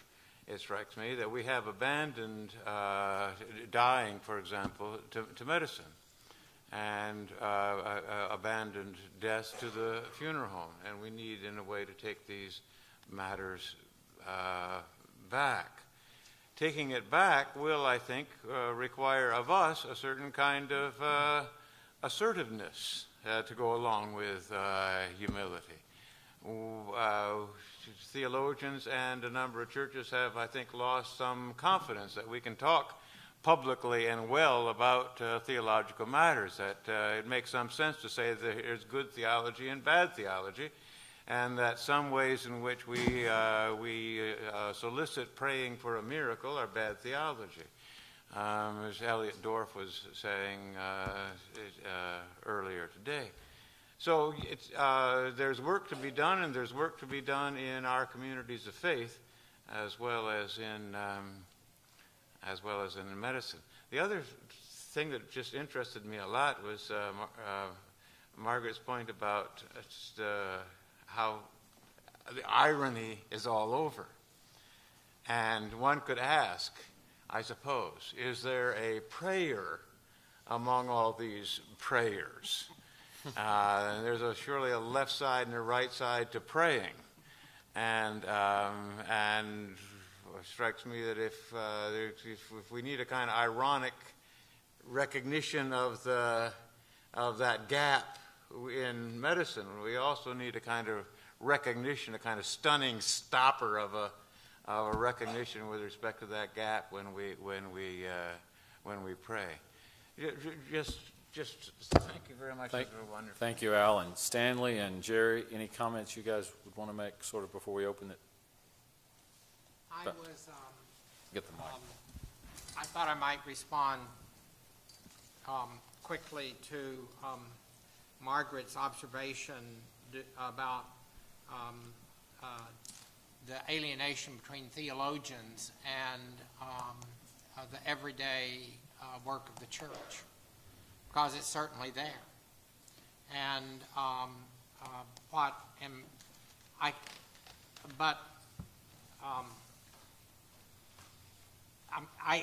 the way I describe it is something like this: is a person can come to Divinity School today, and after being there a semester, say, gee, I'm just really not into Christology, I'm really into relating, and I'd like to take some more clinical pastoral education. And we say, right, wounded healer, go do that.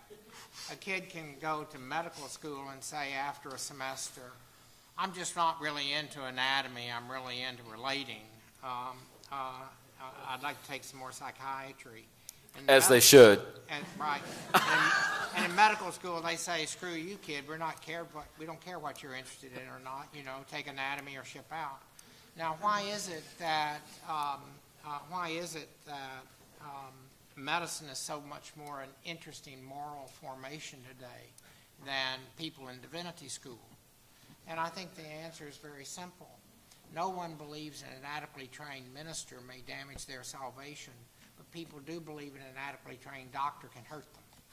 Now, and so just to the extent that most Christians today care more about who their physician is than who their priest is, you have some indication of how most of us who are Christians live lives of quiet, desperate atheism.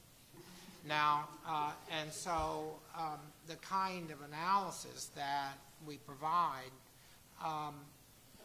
is really a challenge not to medicine, which I think will be in trouble before too long, because you simply can't afford it.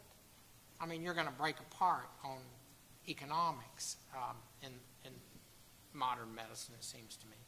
But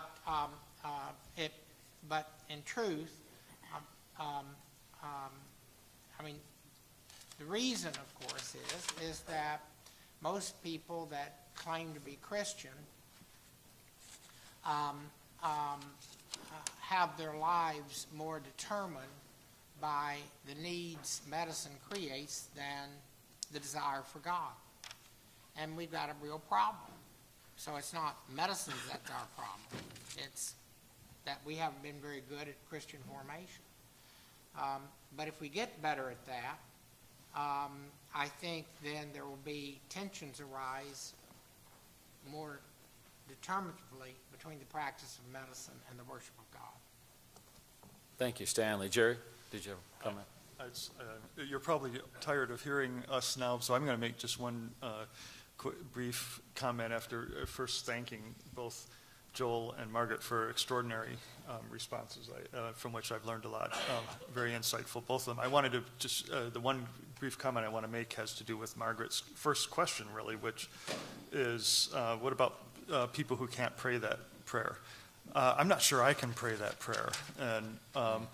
But I think one of the things that Margaret did so well was to indicate to all of us why it is that both being a patient in the way that we tried to describe and being a physician for that kind of a patient in the way Margaret so aptly described is an ascesis. It is a discipline, and we're in both the ecclesial and medical contexts now where we just don't have disciplines.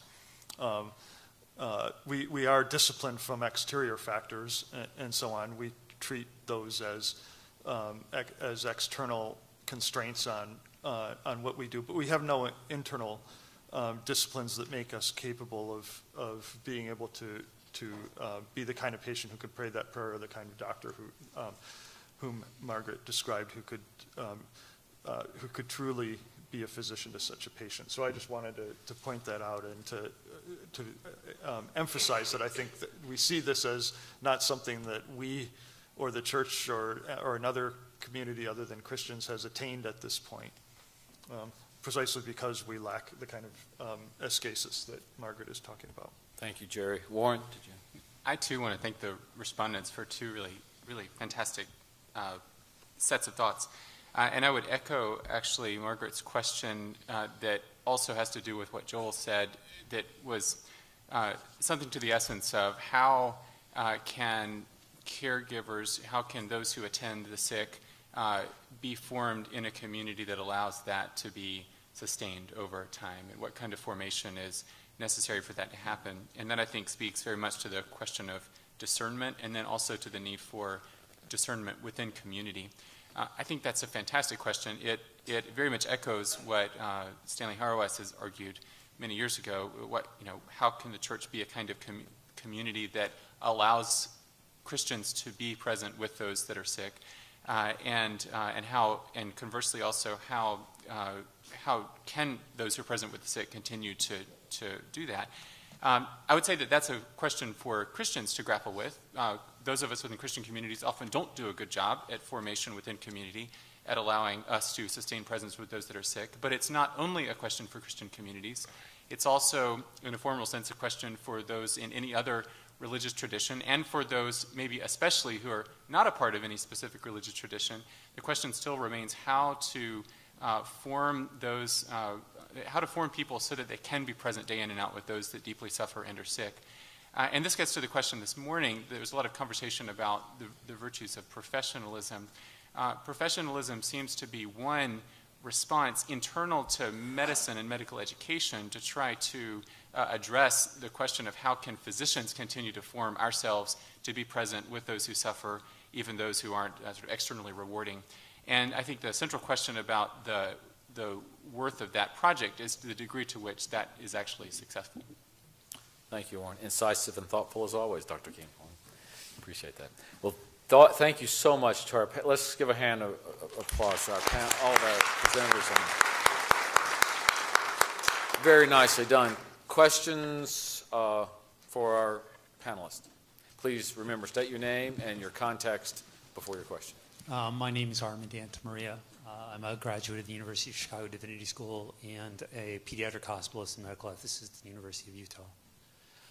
I'm very interested in the way in which the Christian narrative potentially shapes then faithful living, and can certainly see that the emphasis on the proleptic nature of the kingdom might be a corrective to two errors, either forgoing medical care as an erroneous attempt to hasten the coming of the kingdom, or the continued use of medical care even in the face of inevitable death as a denial of the kingdom's existence. But I don't see either of those errors as being the common quandary that patients face in the contemporary period, and that is of whether they should avail themselves of continued medical treatment in the face of diminishing capabilities, and particularly whether, given Joel's example, one should continue medical care to the point of recognizing the inevitability of the dying process, or that one is inevitably dying.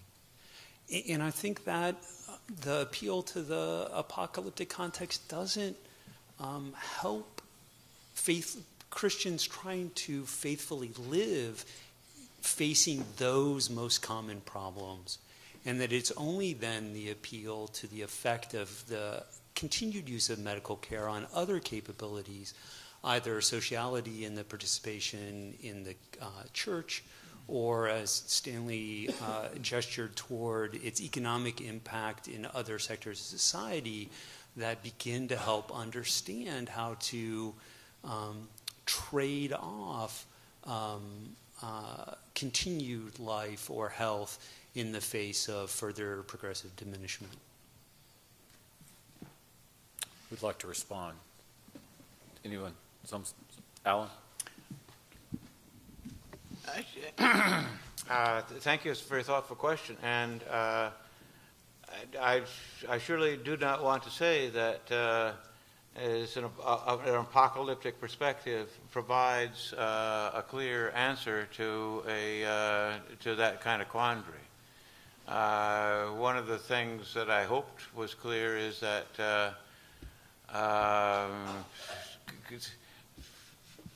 there are conflicting goods, and not all of the goods can be chosen at the same time. Evils gather and cannot all be avoided. There are going to be trade-offs, and there's going to be necessary ambiguity. The apocalyptic perspective does, I think, help us to endure that ambiguity with both patience and courage. I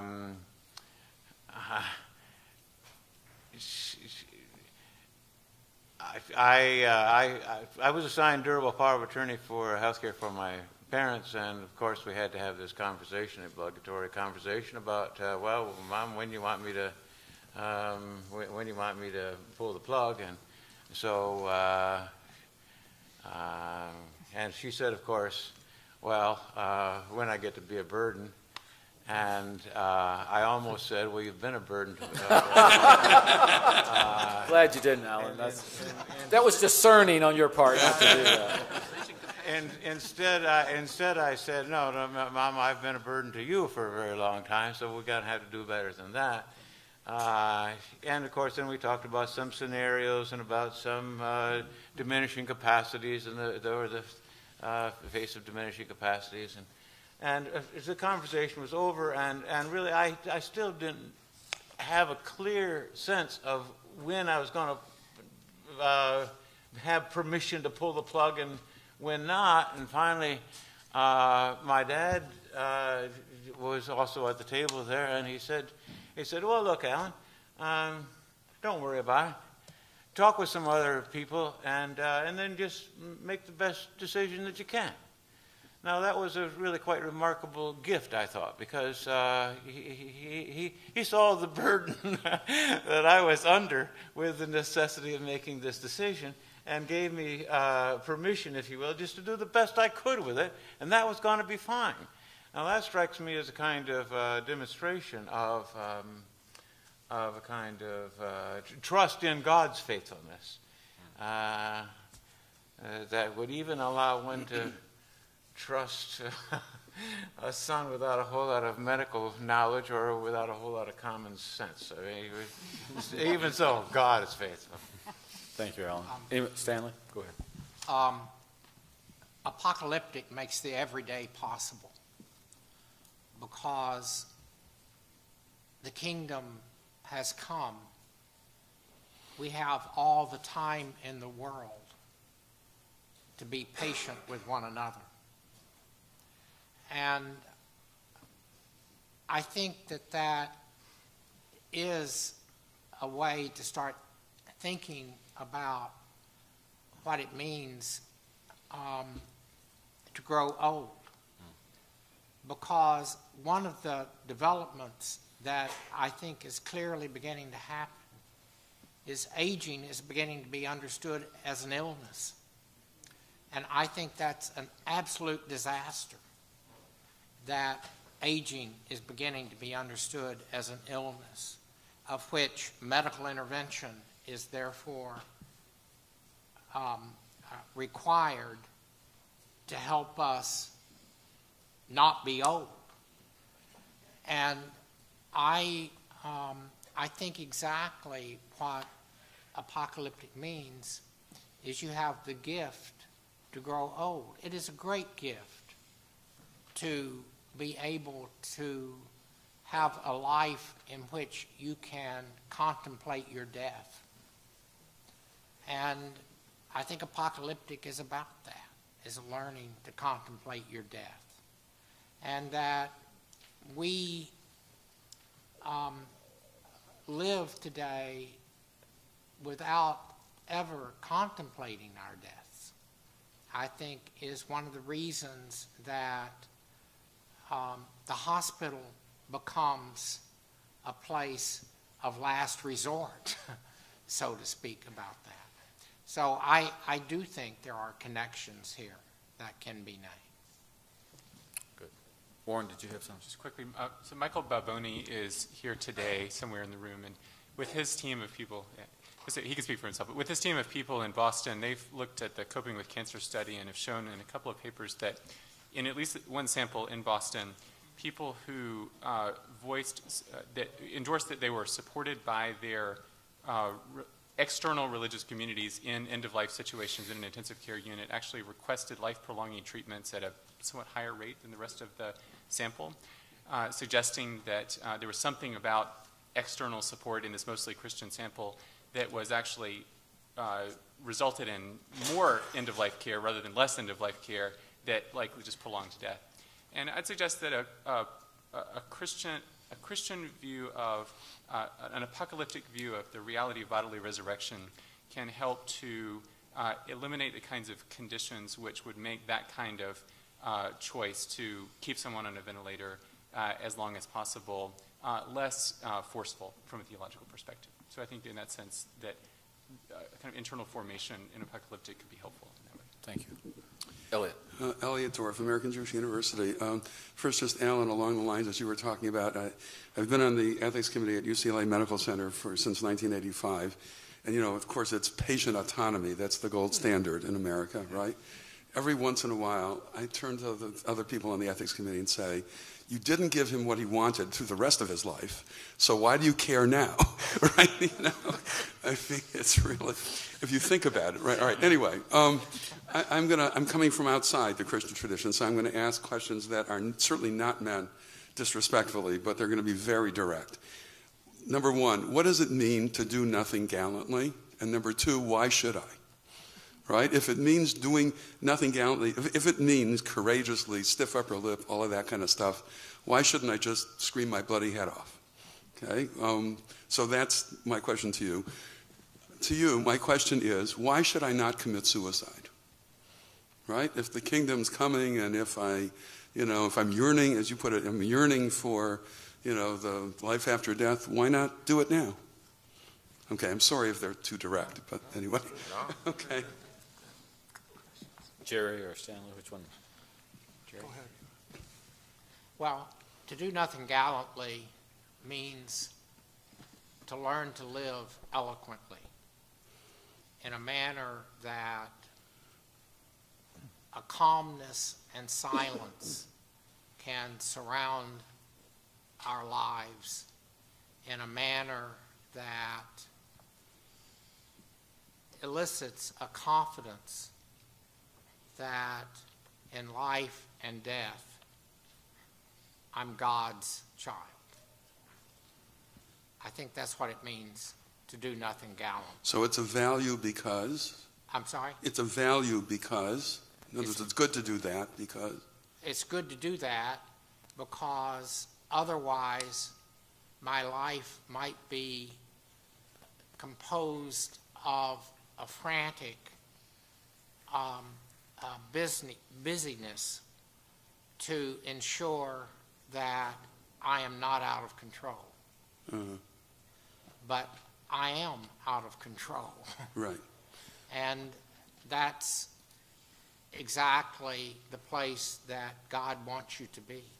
So the value involved is the recognition of the limits on your control of your life. Right. Okay. I think it would be good to spell that out in the paper. I wanted to respond. I know Jerry had a comment. About the second one. I'm yes. sorry. Why not commit suicide? Because we're Jews. I see. Okay. We'll take it. I mean, really. I mean, you stuck us with it. Fair enough. Plead guilty. Jerry had a comment. Yeah, how do you follow up that? I totally agree with everything Stanley said, but and by the way, the whole thing, Bart's whole discussion of health is preceded by a notion of his notion of respect for life, in which life being alone, we don't possess it. Almost exactly the terms Eliot used, and that's exactly the reason for the inference regarding suicide. And it's also, by the way, the reason why we're not required to do everything that we need to do to keep our lives going. So the question, I think, part of the question you're raising, why do nothing? I just look at how much in intensive care units is done because people can't do nothing gallantly. Or even ungallantly, but and why is that? I think the survey Warren mentioned, and this is a point that, getting back to a point that Margaret, I think, made, theologians and lay people in most Christian churches, I think, have exactly the gap that Margaret is talking about. I think most lay people think the only way they can respect life is to do everything possible to preserve it. And in my view, the solution is not to respect life less. It's to understand that life is alone. It's not a possession. And as a loan, not a possession, it's subject to questions about what it's for. And if it doesn't belong to us, we're not under obligation to do everything we possibly can to keep it going. So I think in a very general way, that's the case. But in a more specific way, again, going back to the intensive care unit, we don't really feel like we're doing anything unless we're doing something positive to eradicate the disease or keep one's life going. We don't understand that there's a kind of inaction that's also an action and an appropriate action. And part of maybe what I would challenge in your question would be that we are trying to challenge is that doing nothing isn't really doing nothing in the sense that you're not a responsible moral agent. Quite the opposite. It's a way of acting faithfully under conditions where doing positive actions to continue or sustain life or whatever would be unfaithful. Just real quick, I hadn't realized until you asked that, Eliot, that in the back of my mind on that phrase, I had H. Richard Niebuhr's essay, The Grace of Doing Nothing, in response to Reinhold's argument that America needed to build up the Navy in the Pacific to guard against Japan. And H. Richard wrote that terrific piece, The Grace of Doing Nothing. But nothing was clearly perfect activity. Yeah. Thank you. Thanks so much. Was anything else down the table? Okay. Next, Farr. Farr Curlin here at the University of Chicago. Margaret, you asked that uncomfortable question for me anyway, whither these papers, what follows this, to what end do we write these words and do all this talking? And it's absolutely, of course, a important question. And it leads to my question to the whole panel. I found Joel and Margaret's papers riveting for me.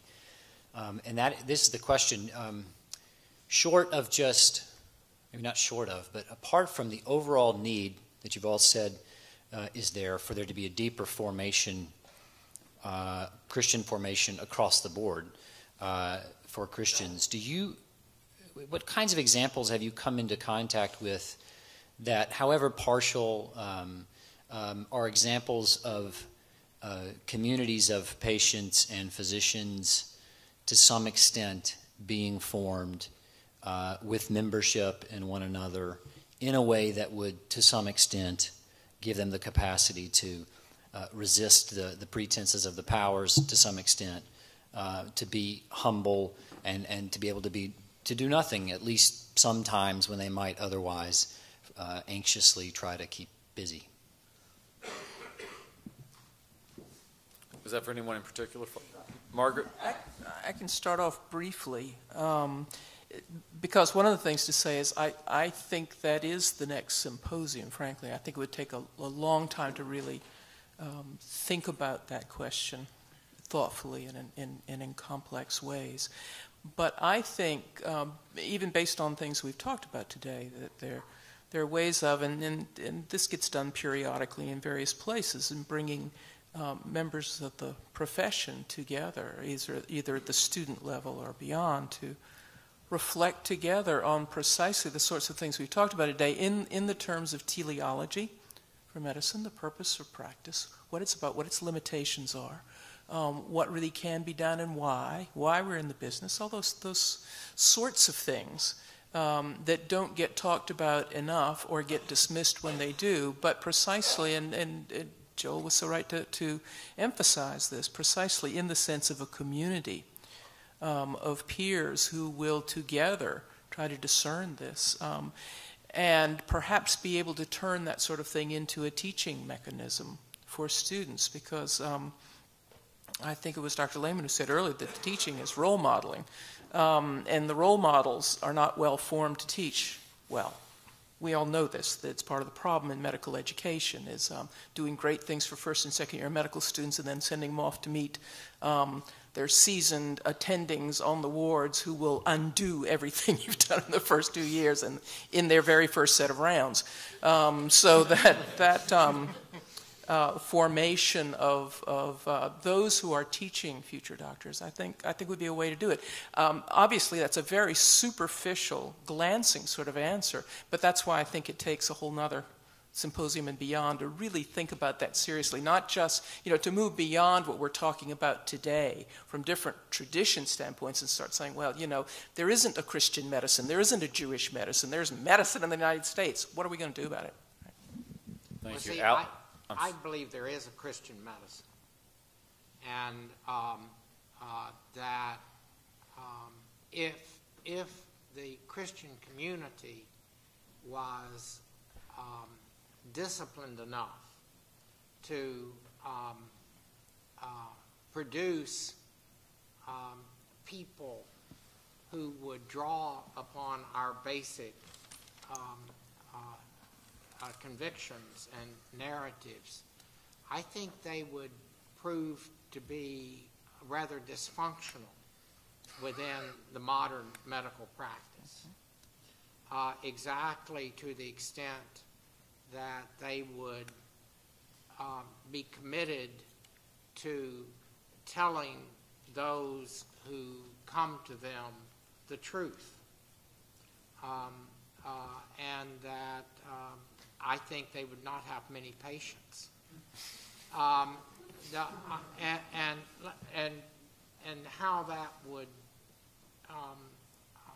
so it's not at all clear to me that the language of profession makes it sound like, aha, there is a general agreement about the moral presuppositions that can sustain medical care, that I think is deeply illusory.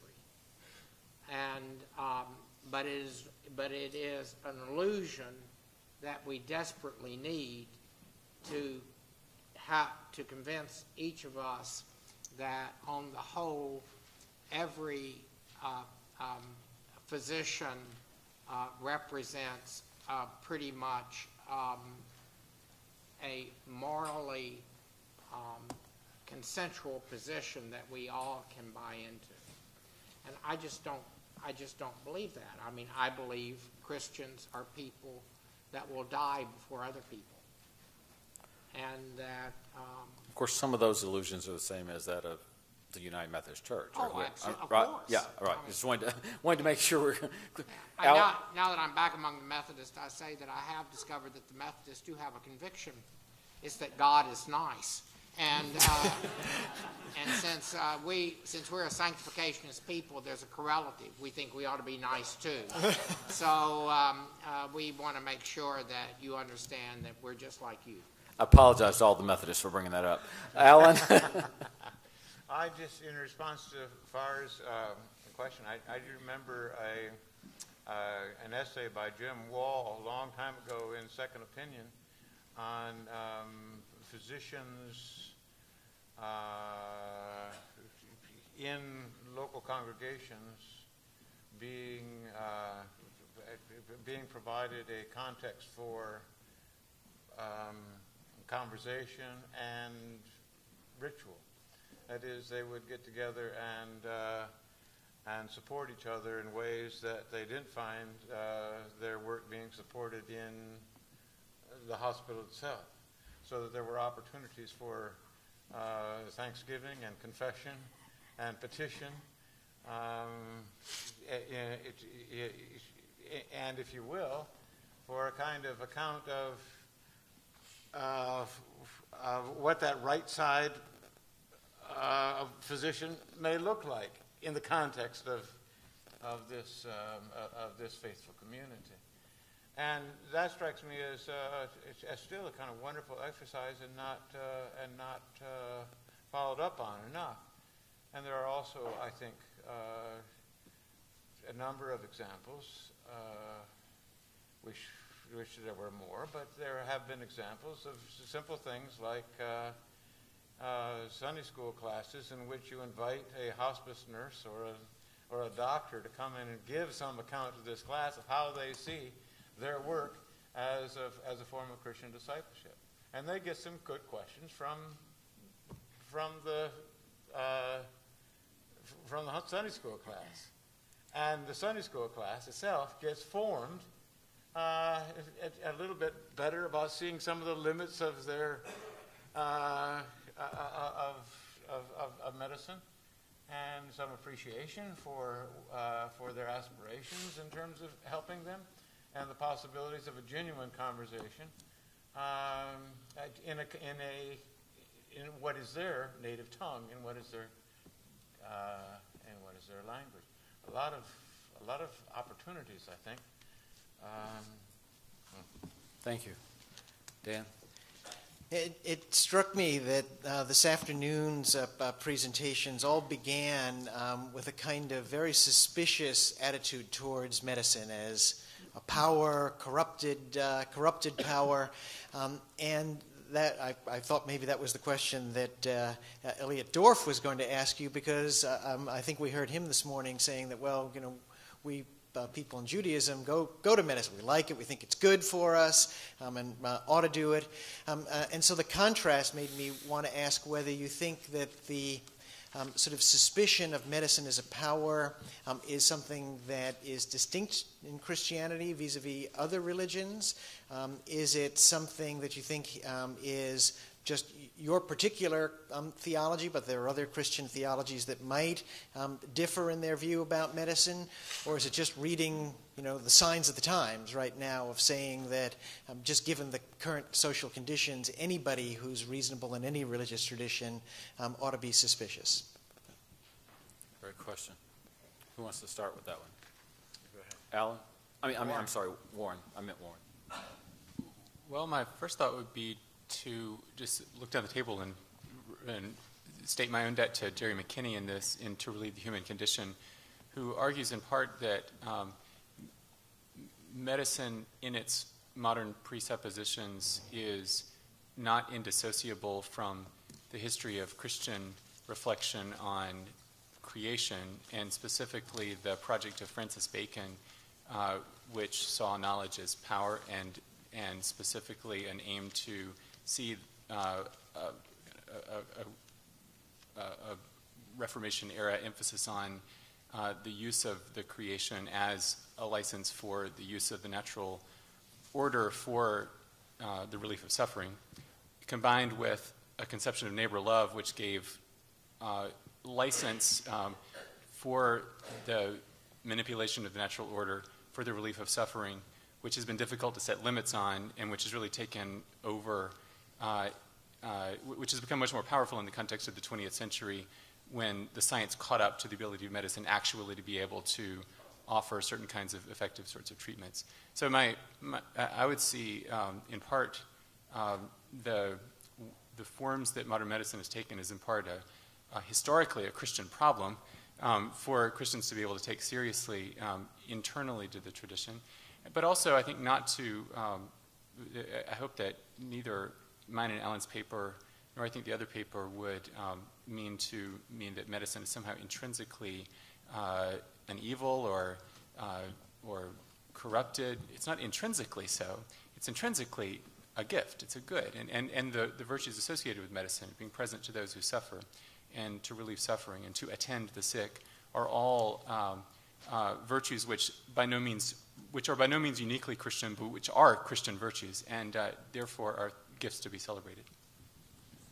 I think it's a tension within what we're trying to get at. It's not some Jeremiad against medicine, but rather my concerns are the very phrase medicine makes it sound like you know what you're talking about. And medicine itself is currently, it seems to me, involved in an epistemological crisis, to use McIntyre's phrase, that has to do with whether, to what extent research medicine will determine patient care, when in fact medicine has traditionally been determined primarily by an empirics that has to do with the perception of the particularity of the patient in terms of how you care for that patient in relationship to how you have learned to care for other patients. And I take it that that tension is not worked out yet, both in terms of how physicians are trained and of course, if it's empirics, it's going to, and I'm clearly more on the side of the empirics, which doesn't mean you're against, using technologies, because they come from empirics so oftentimes. That how that works out to be shaped by the particular people who present as patients, I think is the kind of concerns that I would want to make articulate in relationship to some of the presumptions that are currently now shaping the kind of care medicine represents. Jerry? I think the problem And is then not... Al. Okay, Jerry and then Al. Go ahead, Jerry. I think the problem is not medicine. I think the problem is that medicine's been enlisted in a project that is not its own project, that has distorted it. And here's what I mean by that claim. I think in the modern period, it would take a long time to articulate all of this, but in general, notions of human flourishing have the modern notions of human flourishing, which wanted to displace heroic ideals and make ordinary life the value of ordinary life, return ordinary life to value, ended up ironically making it impossible to value ordinary life. And I think medicine has been enlisted in that project. So it's very, very difficult for us now to find value in very ordinary ways of caring, for example. Say more about that, Jerry. The kinds of things that for example, the Catholic tradition has always meant by the visitation of the sick. Because medicine is more effective. And this relates to Judaism, even. It's not, the visiting of the, those practices. I'm just practices. Not just by no means, but it's by no means only Catholicism that has those practices. But yeah. These practices are now they're extraordinarily fragile in our society. We seem to have no time for them. We have few practices that actually carry them out to the point that would be needed. It makes it, in a deeper sense, it makes it impossible or very difficult for us to accept our bodies with their limitations, because the notion that human flourishing is concerned with ordinary life came to mean that all of the limitations of our bodies, our bodily limitations of our embodiment, were supposed to be removed.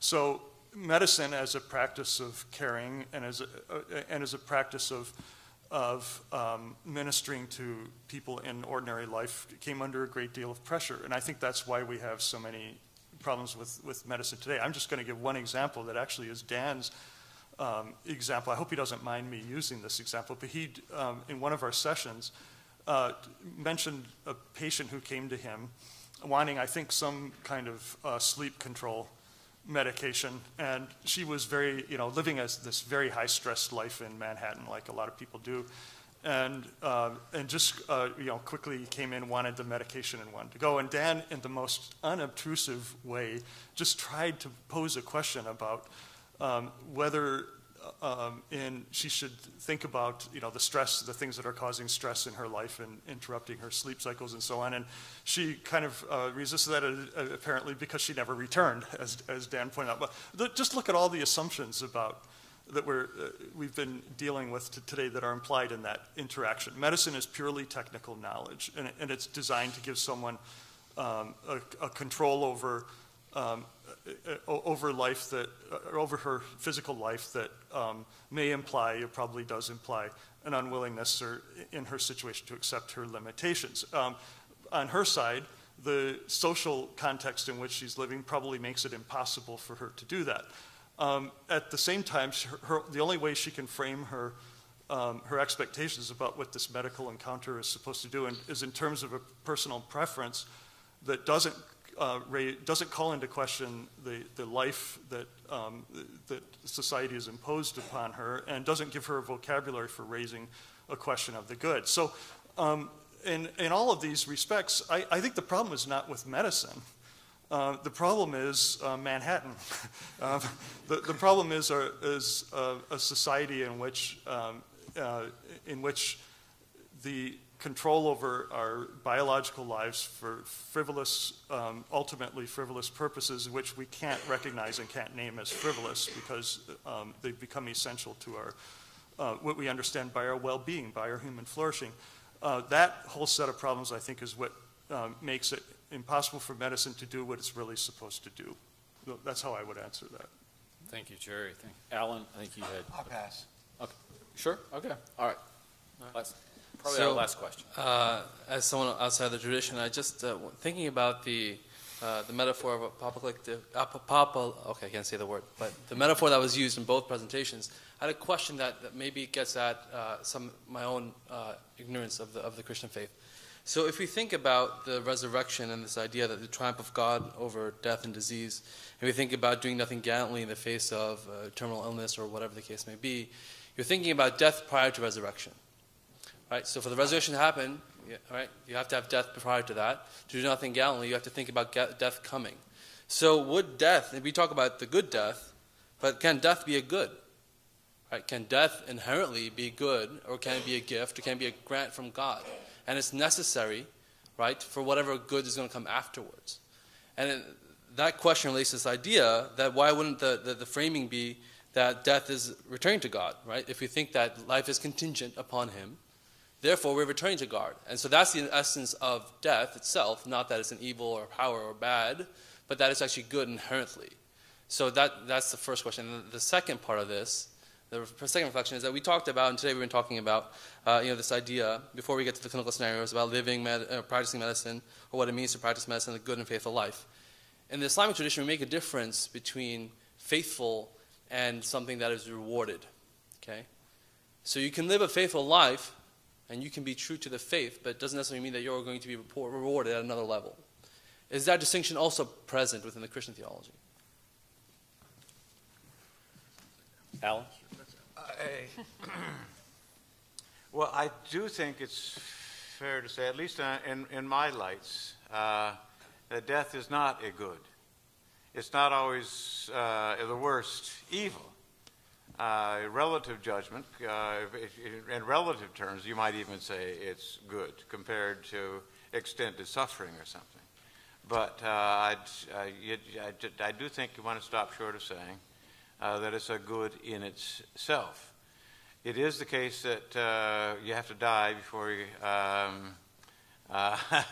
before resurrection, That is it strikes me a way of saying that it's really God's power in raising the dead and giving life to the dust on which we depend. Life is the good that God intends, not death. If death were the good that God intended, we wouldn't need resurrection. If life is the good that God intends, then we need something like resurrection. If embodied life is the good that God intends, then we need something like resurrection. Is that an answer to your first question? I guess it could be nothingness, right? Nothingness is different than good, and then being living, right? Nothingness. Right? So the first creation, nothingness is nothingness, right? It doesn't have to be death. Right? Death is defined by life, correct? Right? It's the opposite. So nothingness is nothingness. You're nothing before you created. So I don't. You are, yes, so you're nothing before you are created, but God gives life to nothingness. God gives life to the dust. God creates cosmos out of chaos. It's a sort of God is, evidently. And that's why it strikes me that Elliot isn't up here anymore, but hi, Elliot. Here also, we are Jews. I mean, the apocalyptic move from the Jewish prophets it stood in continuity with what the prophets were saying. It was a mark of the prophetic confidence in God's faithfulness and in God's power, which led the apocalyptic literature to make the kinds of claims that it finally did. And a bunch of us Gentiles were grafted into that quite remarkable hope. Your second question, remind me. Reward. Oh, reward. Well, here there are different voices among Christians on the question of reward, but it does. I'm an old Calvinist, and we don't have much truck with the reward. That is, it is God's grace, finally, in which we hope. And if we start to look at our own little works, or at our own little faith, at our own little decisions, it's only going to prompt a certain anxiety. So in the midst of that, look to God. God's grace, God's beneficence is finally the best and only hope we have. Warren. So Christian theology is traditionally distinguished between death as ultimate separation from God, which is seen as an ultimate evil and therefore to be destroyed, and death, physical death, is a reminder of our contingency and mortality, and that would be two separate senses of death. And in that sense, death is not considered a good in itself, but it's not an ultimate evil. One illustration of this, I'm going to say something that will be imperfect, but one of the things that distinguished the early Christians of the late Roman Empire, as made clear by, say, Gary Ferngren in his Medicine and Health in Early Christianity, was that Christians distinguished themselves, at least in certain cases, not universally, by attending to those who were suffering from plagues when few others would, and also burying the dead of those who had died in plagues. Now, this is controversial historically because of the ability to know how widespread this practice was, but it did happen, and it was noted by non-Christian interlocutors of the time. And that speaks to those who didn't see death as a good, but also didn't see it as an ultimate evil, because there was a willingness to risk one's physical life in the context of an epidemic. Now, I think about this, and this is where I don't mean specifically to recommend a different practice here, but I think about it in contrast with the dominant response of American Christian churches a couple of years ago when the H1N1 epidemic came along, that what didn't end up being too severe from a public health perspective, but could have been, and certainly a pandemic flu is a terrifying thing for any of us who know anything about infectious disease. But the dominant response of churches at that point was to withhold communion in two kinds, to withhold the common cup, and even to withhold physical contact in the passing of the peace. And I understand that. I understand the risk of transmission of the flu virus for those especially who are young or infirm or immunocompromised. So I'm not meaning to criticize that specifically. But I do wonder, though, how that particular practice, which was most deeply tied to the church's sacramental forms of being together and formation and community, how that kind of sense that when an epidemic comes around, you don't even shake somebody's hand to pass the peace to them, which is the sign that Christians would use in our common practice of being in communion. How does that form us then to be those who would, in fact, respond to those who suffer from a plague or from some modern-day equivalent of that? I think that's a deep concern I have for the formation of Christian physicians as well. Christian physicians of all people, of all physicians, should be those who would be willing to step in and care for those with some modern analog of the plague. And are we, in Christian communities, forming ourselves so as to be able to do that? Or are we seeing temporal death as such an evil that we'll do anything using the modes of public health and medicine to eliminate that, so as to actually make death more of a power than it should be in Christian life? Thank Just you, a real Warren. quick response Yeah, go ahead, Sam. to the first question. Augustine asked, if we hadn't sinned, would we have died? And since he regarded it as a completely speculative question. Augustine asked, if we hadn't have sinned, would we have died? And he regarded it as completely a speculative question and wasn't sure you should even reflect on it. But since we were created to be friends with God, and since we are finite creatures, we cannot be in communion with God as a finite creature. So he suggested that there might be some kind of transition that might be called death, that would not have been just the punishment for sin, since we are destined to be friends with God, and with all of our particularity, but without our finiteness. Any other comments from our presenters or respondents? Last chance. I'm worried about Augustine's move there. Alan wants to tell. He said it was speculative. Okay. Thank you so much to our presenters and our respondents.